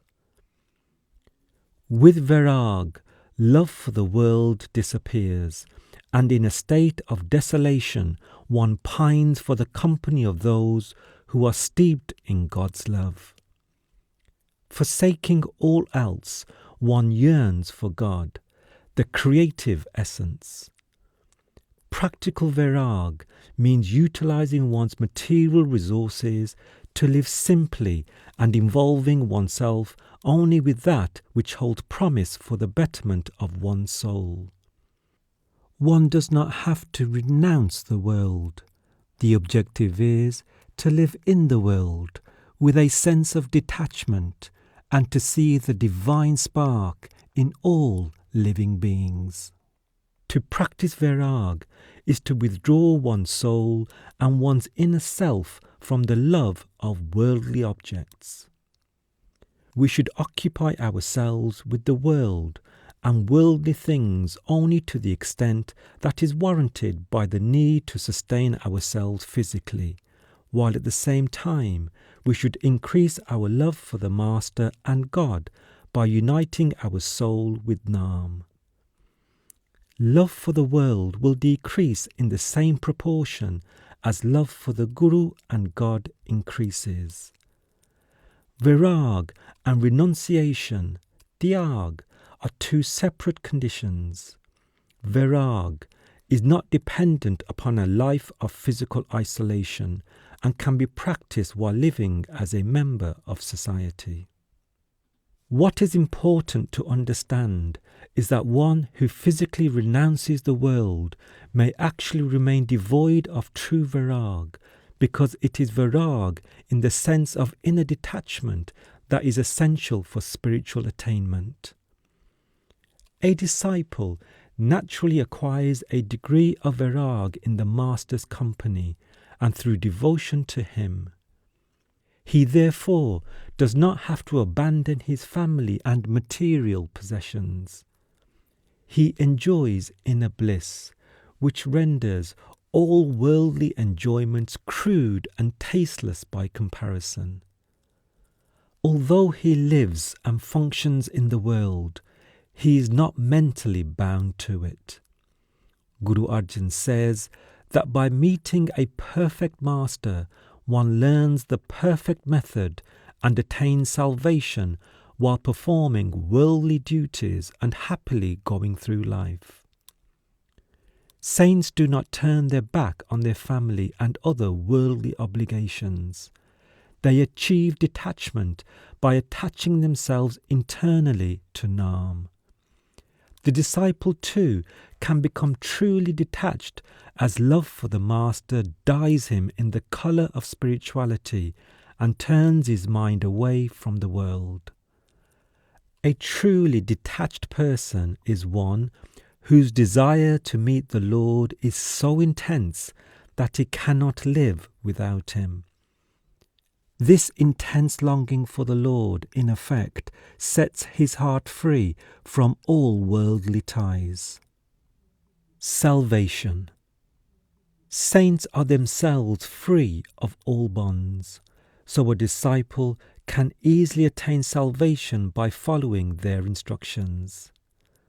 Guru Arjan says, he himself is emancipated and emancipates the world. Unto that slave of the Lord, Nanak ever makes an obeisance. Guru Amar Das says, by waiting upon the emancipated, one is himself emancipated. Salvation follows inner detachment and freedom from desire. When a disciple's heart is united with the Guru and God, the objects of the world, which were formerly alluring, become insipid, resulting in his detachment from the world. The real detachment of the saints is their inner detachment from the world, while they remain active participants in worldly affairs.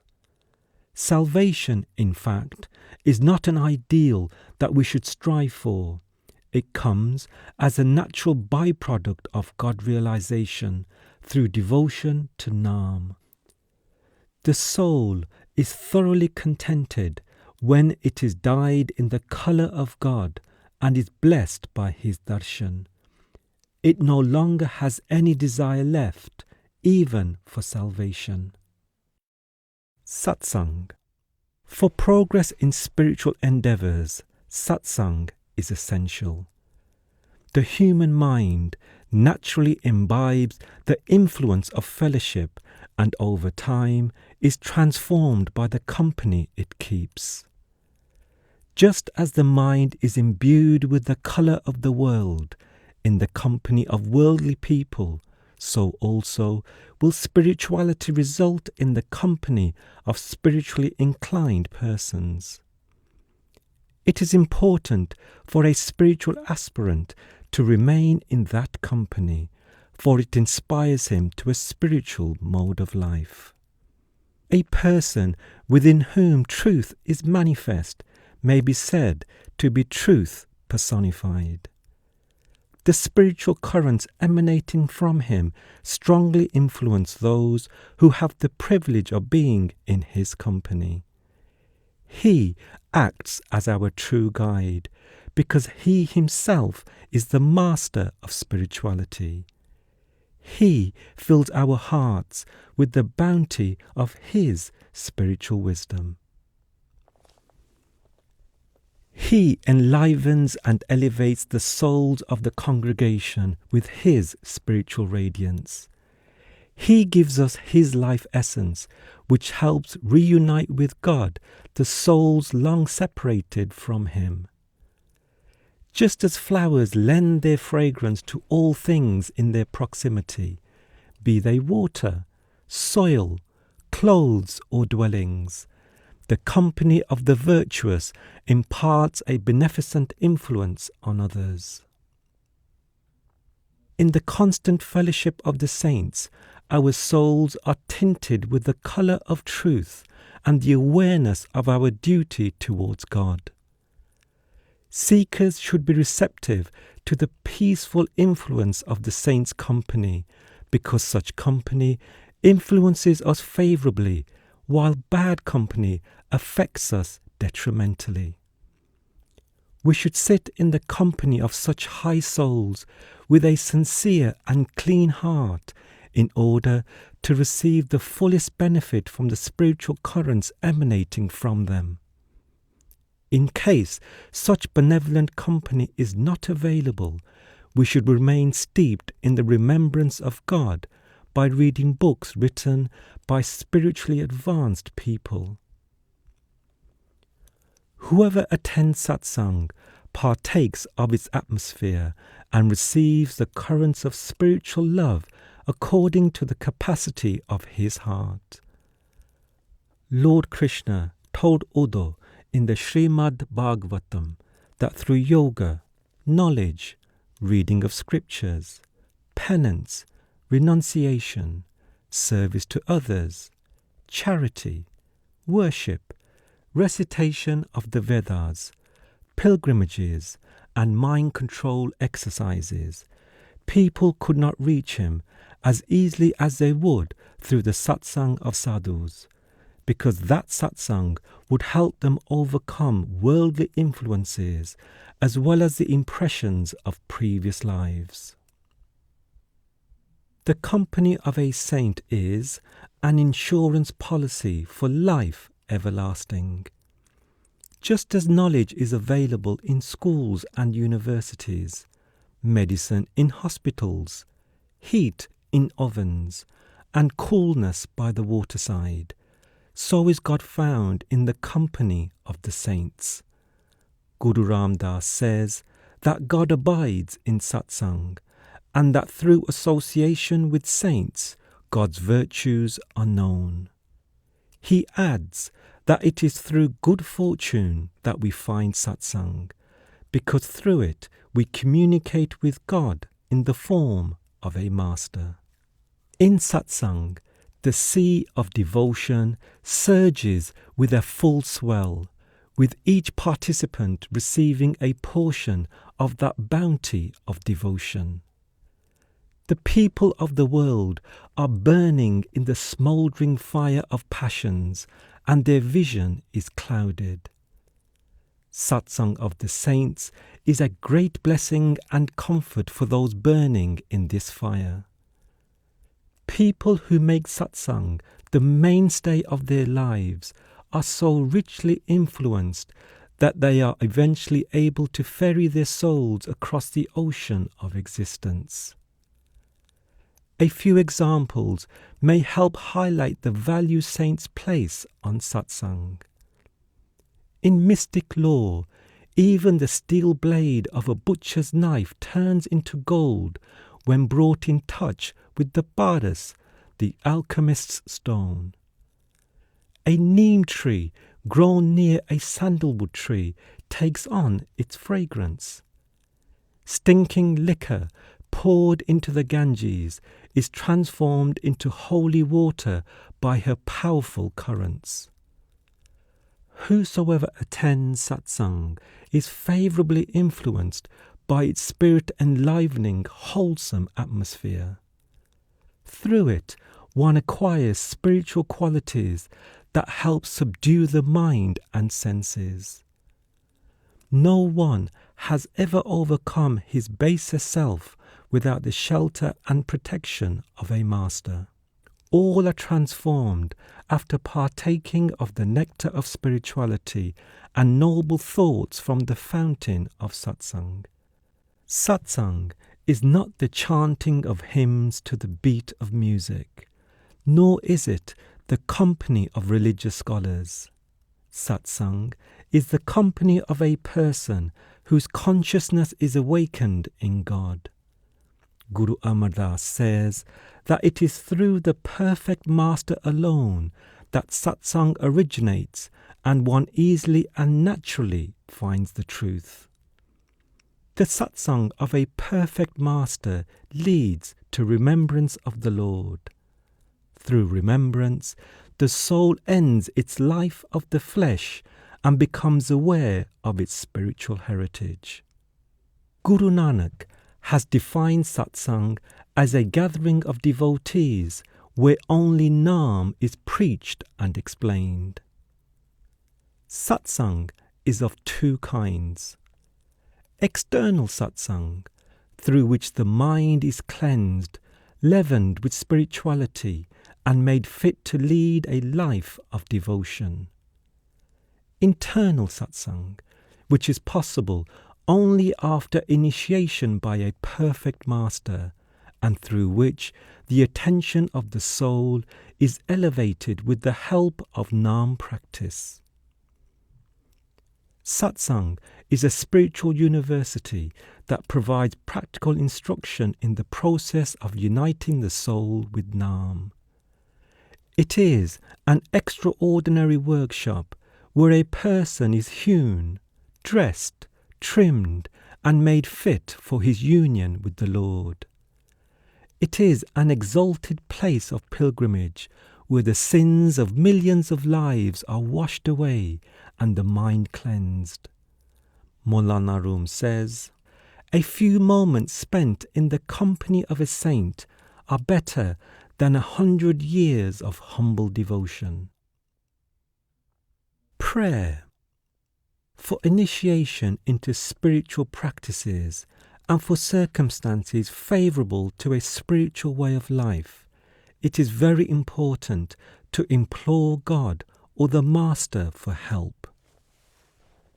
When a person realizes that despite his best efforts, all his plans and endeavours have failed, he gets disheartened and gives up trying.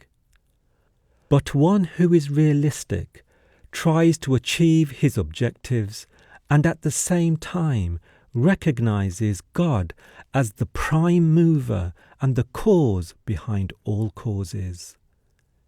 He relinquishes ambition and leaves the results of his endeavours to God, believing implicitly that God knows and does what is best for him.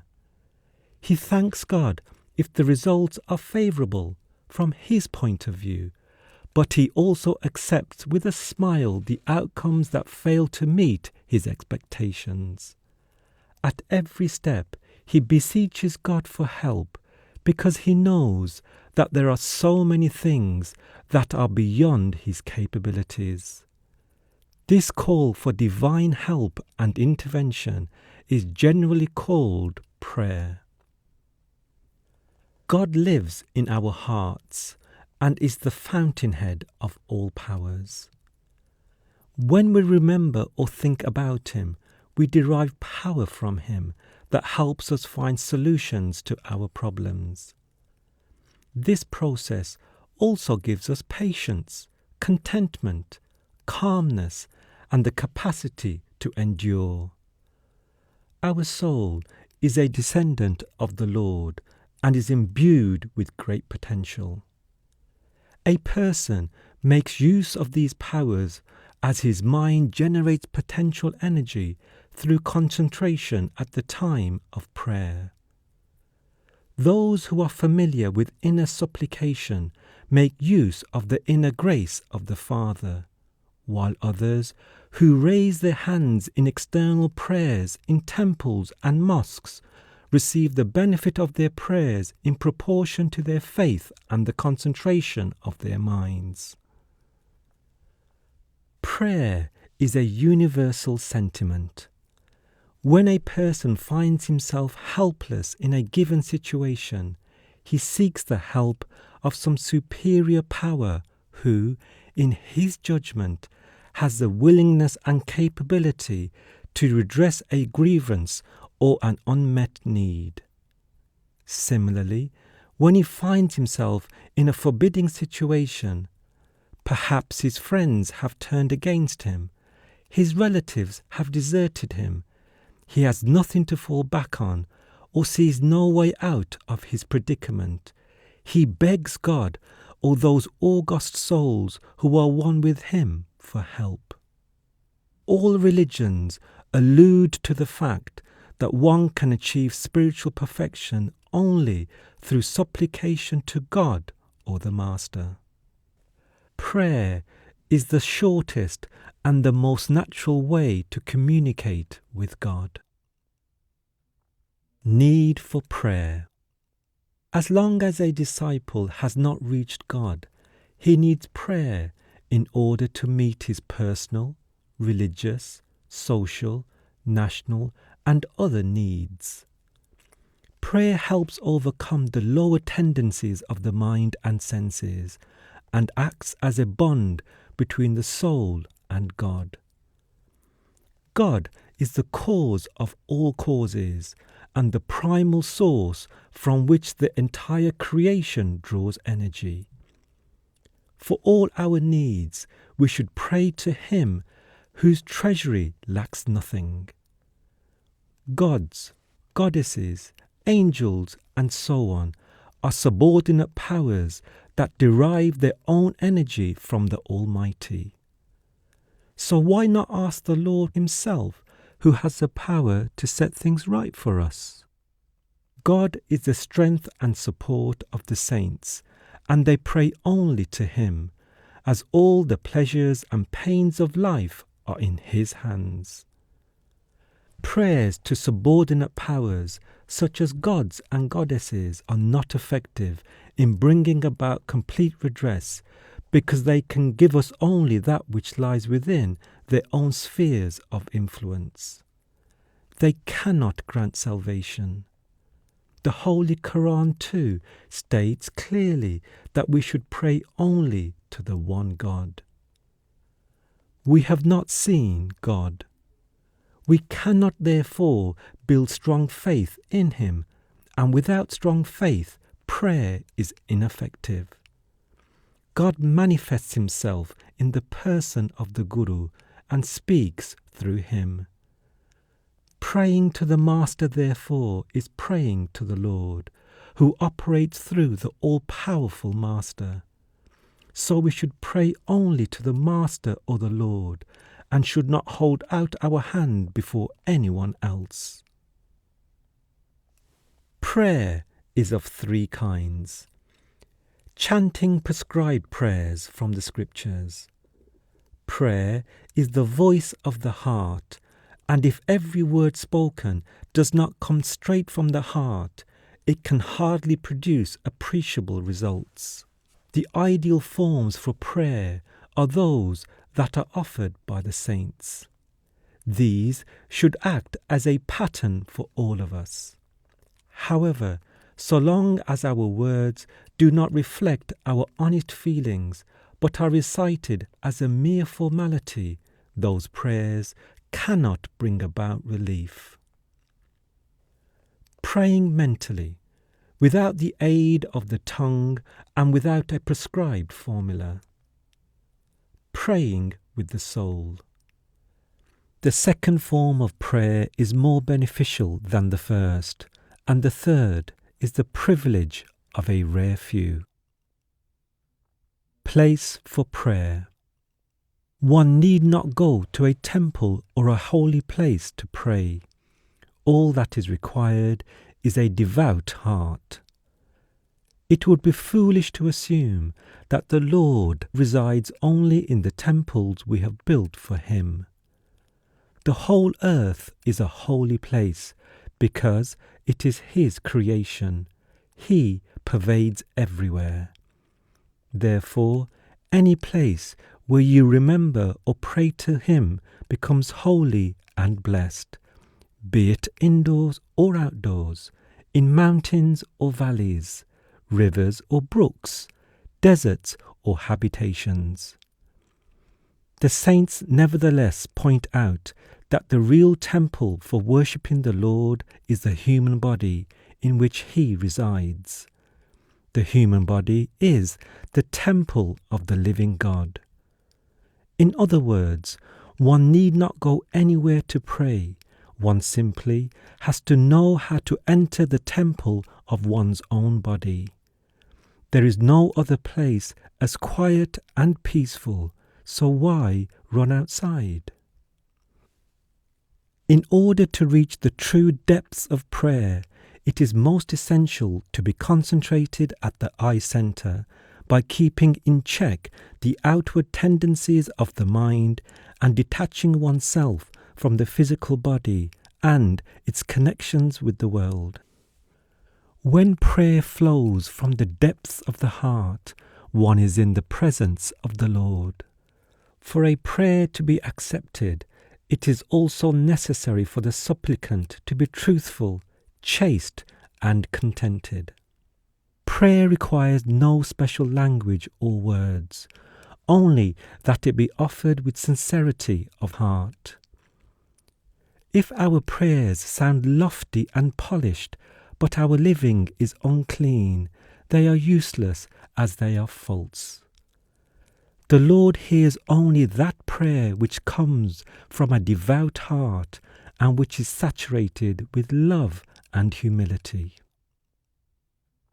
Discrimination, Vivek. One must develop discrimination if spiritual endeavours are to bear fruit.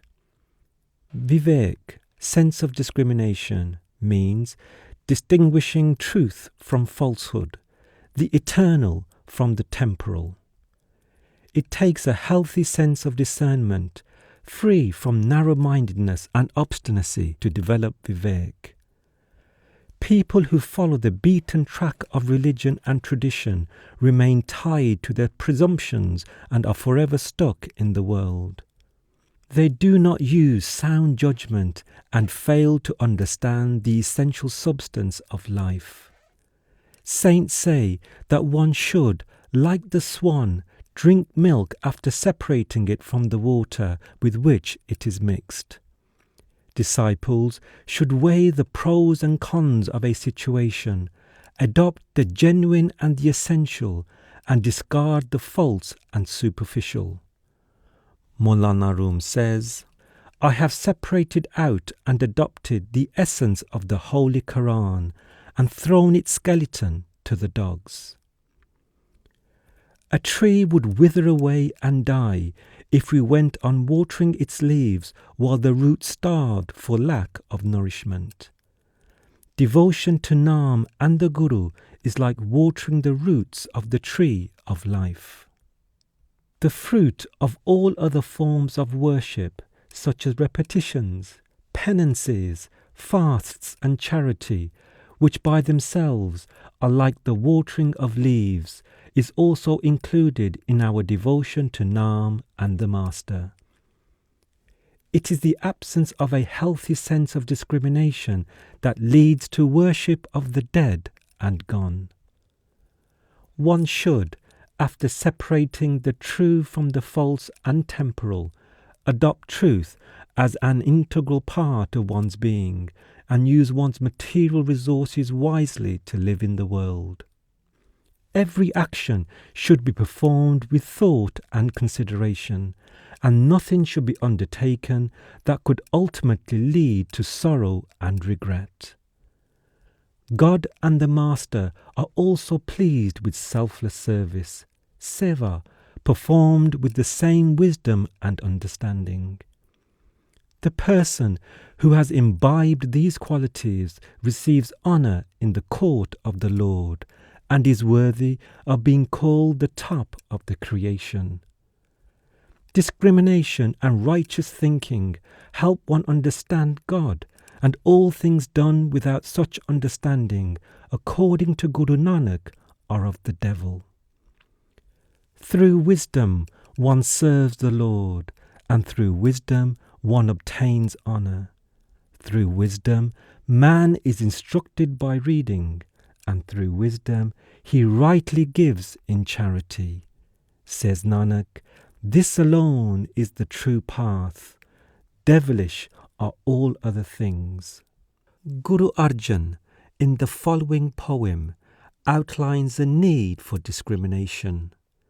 He laments that the reading and recitation of scriptures and the undertaking of austerities have failed to rid us of the evil passions of lust, anger, greed, attachment, and vanity. He petitions the Master to bless him with the power of discrimination, for without discrimination, these very practices, instead of delivering us from our bonds, will further ensnare us. Guru Arjan says, man reads holy texts and studies the Vedas. He practices inner washing and breath control, but he escapes not from the company of the 5 evil passions and is all the more tied to a haughty disposition. My dear, by these methods the Lord is met not, and I have performed many such rituals. I have dropped down weary at the Lord's door and pray for the grant of discerning intellect. Rare is the person who considers God to be the only truth and loves him as such. This love rids him of ego and cleanses his mind of the dirt of material attachments.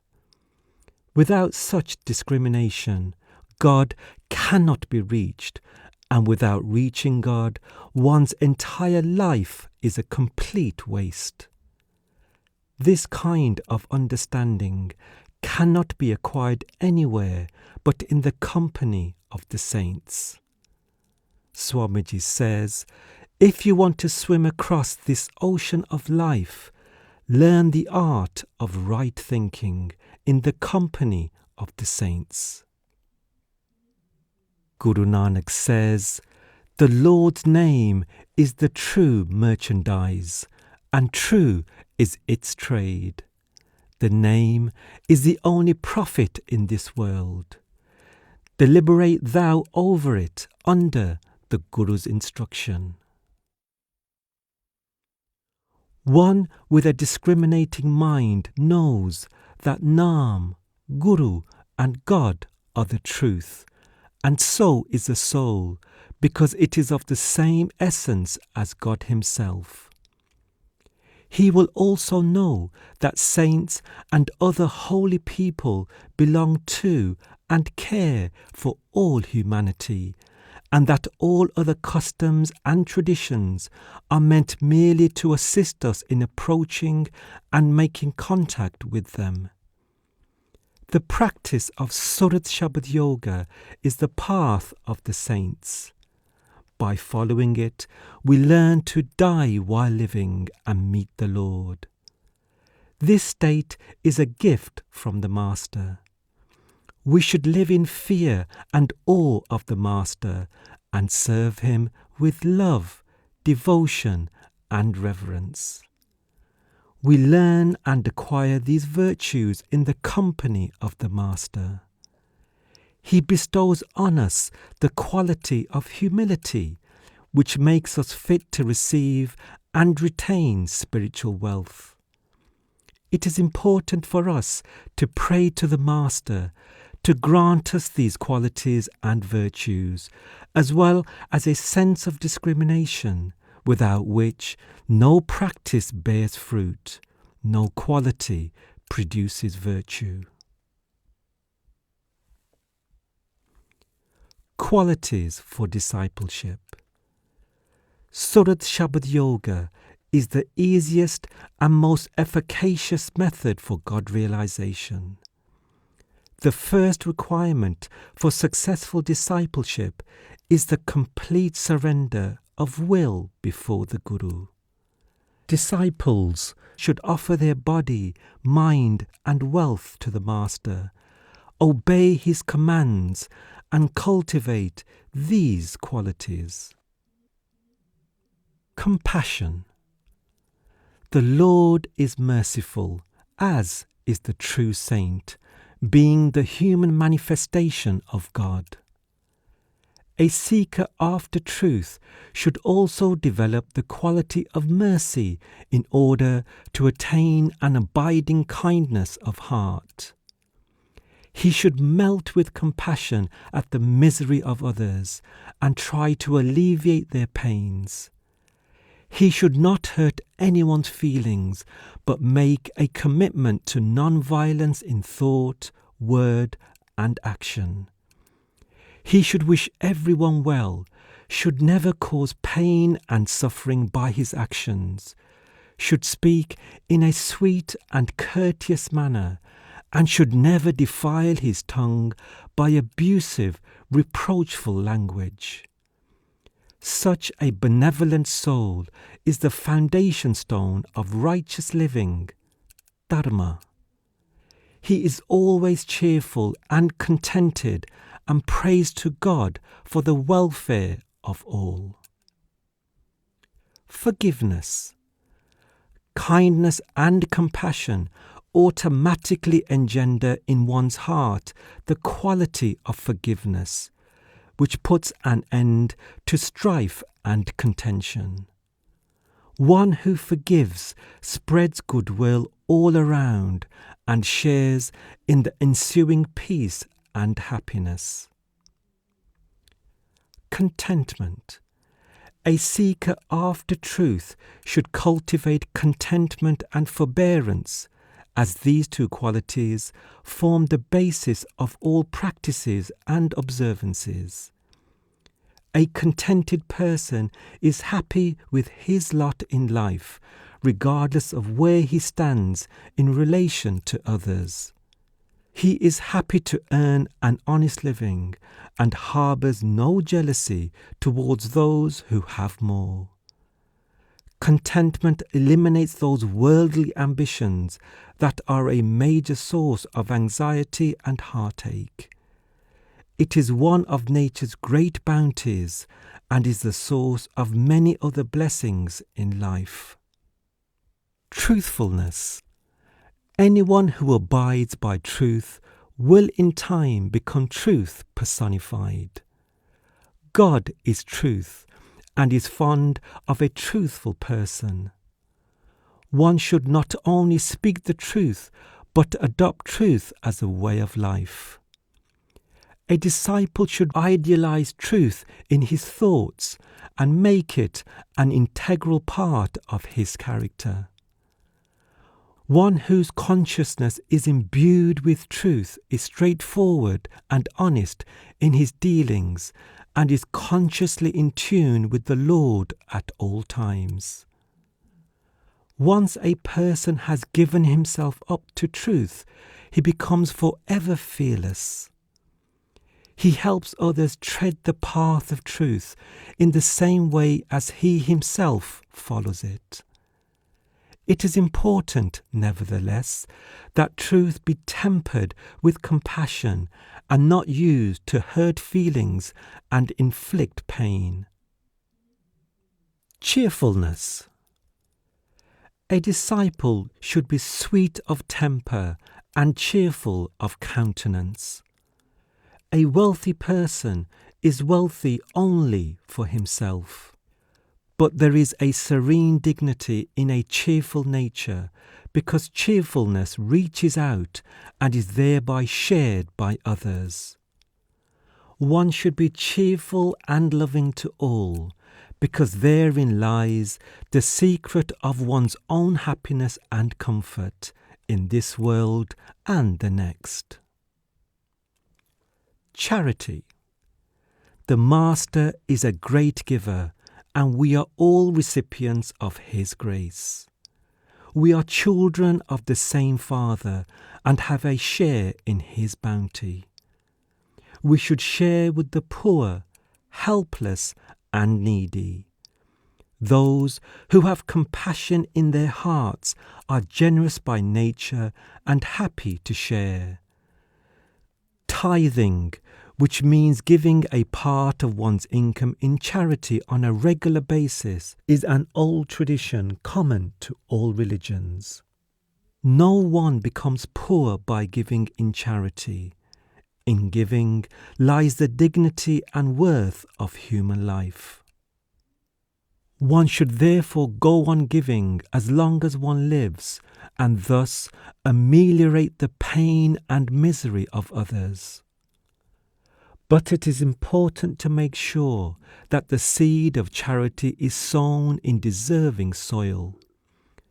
The poor and needy are deserving of charity so long as they are not involved in morally corrupt and wicked deeds.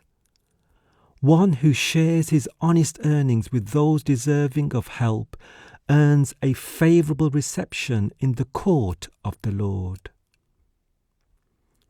Piety and cleanliness. Cleanliness is another essential for a disciple. It is good to keep the body, clothing, home, and so forth clean. At the same time, the mind and senses should be cleansed with the practice of Naam, and for devotion to Naam to be effective, it is necessary to earn one's living by honest means, lest one's bread should smell of the sweat and blood of others. Eating sattvic food in moderate quantities is an essential practice for a disciple, and moral rectitude is an important aspect of cleanliness, because without continence one cannot fully succeed in one's pursuits, be they worldly or spiritual. Footnote: Sattvic food. Food such as fruits, vegetables, milk products, grains and nuts, that produces sattvic qualities of peace and tranquility. End footnote. In short, in order to achieve true purity and piety, one's behaviour, moral character and food should be wholesome and spotlessly clean.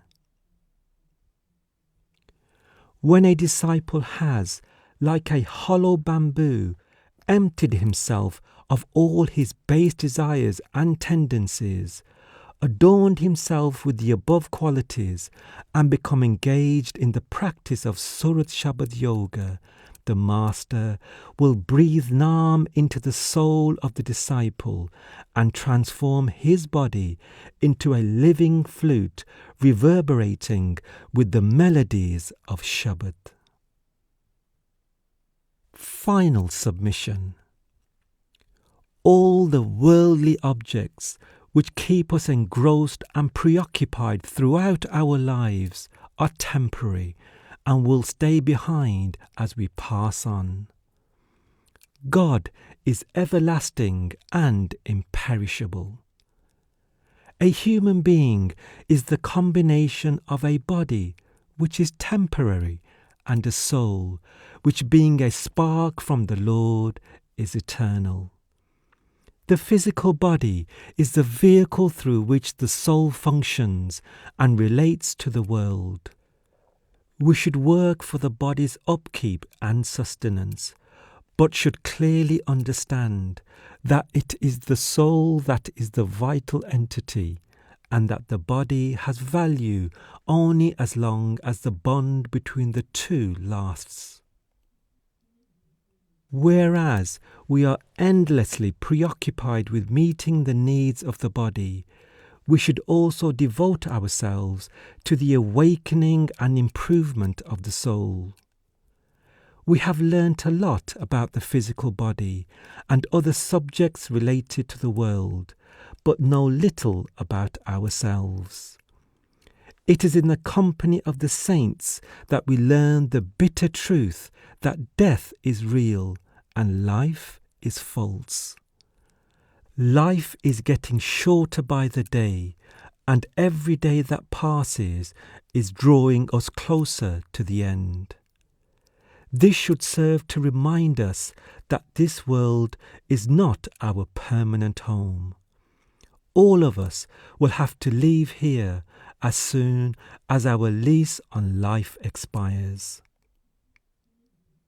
Let not the deceptively sharp but fading colours of life entrance us. When the soul departs at the time of death, body, wealth, and all we possess lose their meaning.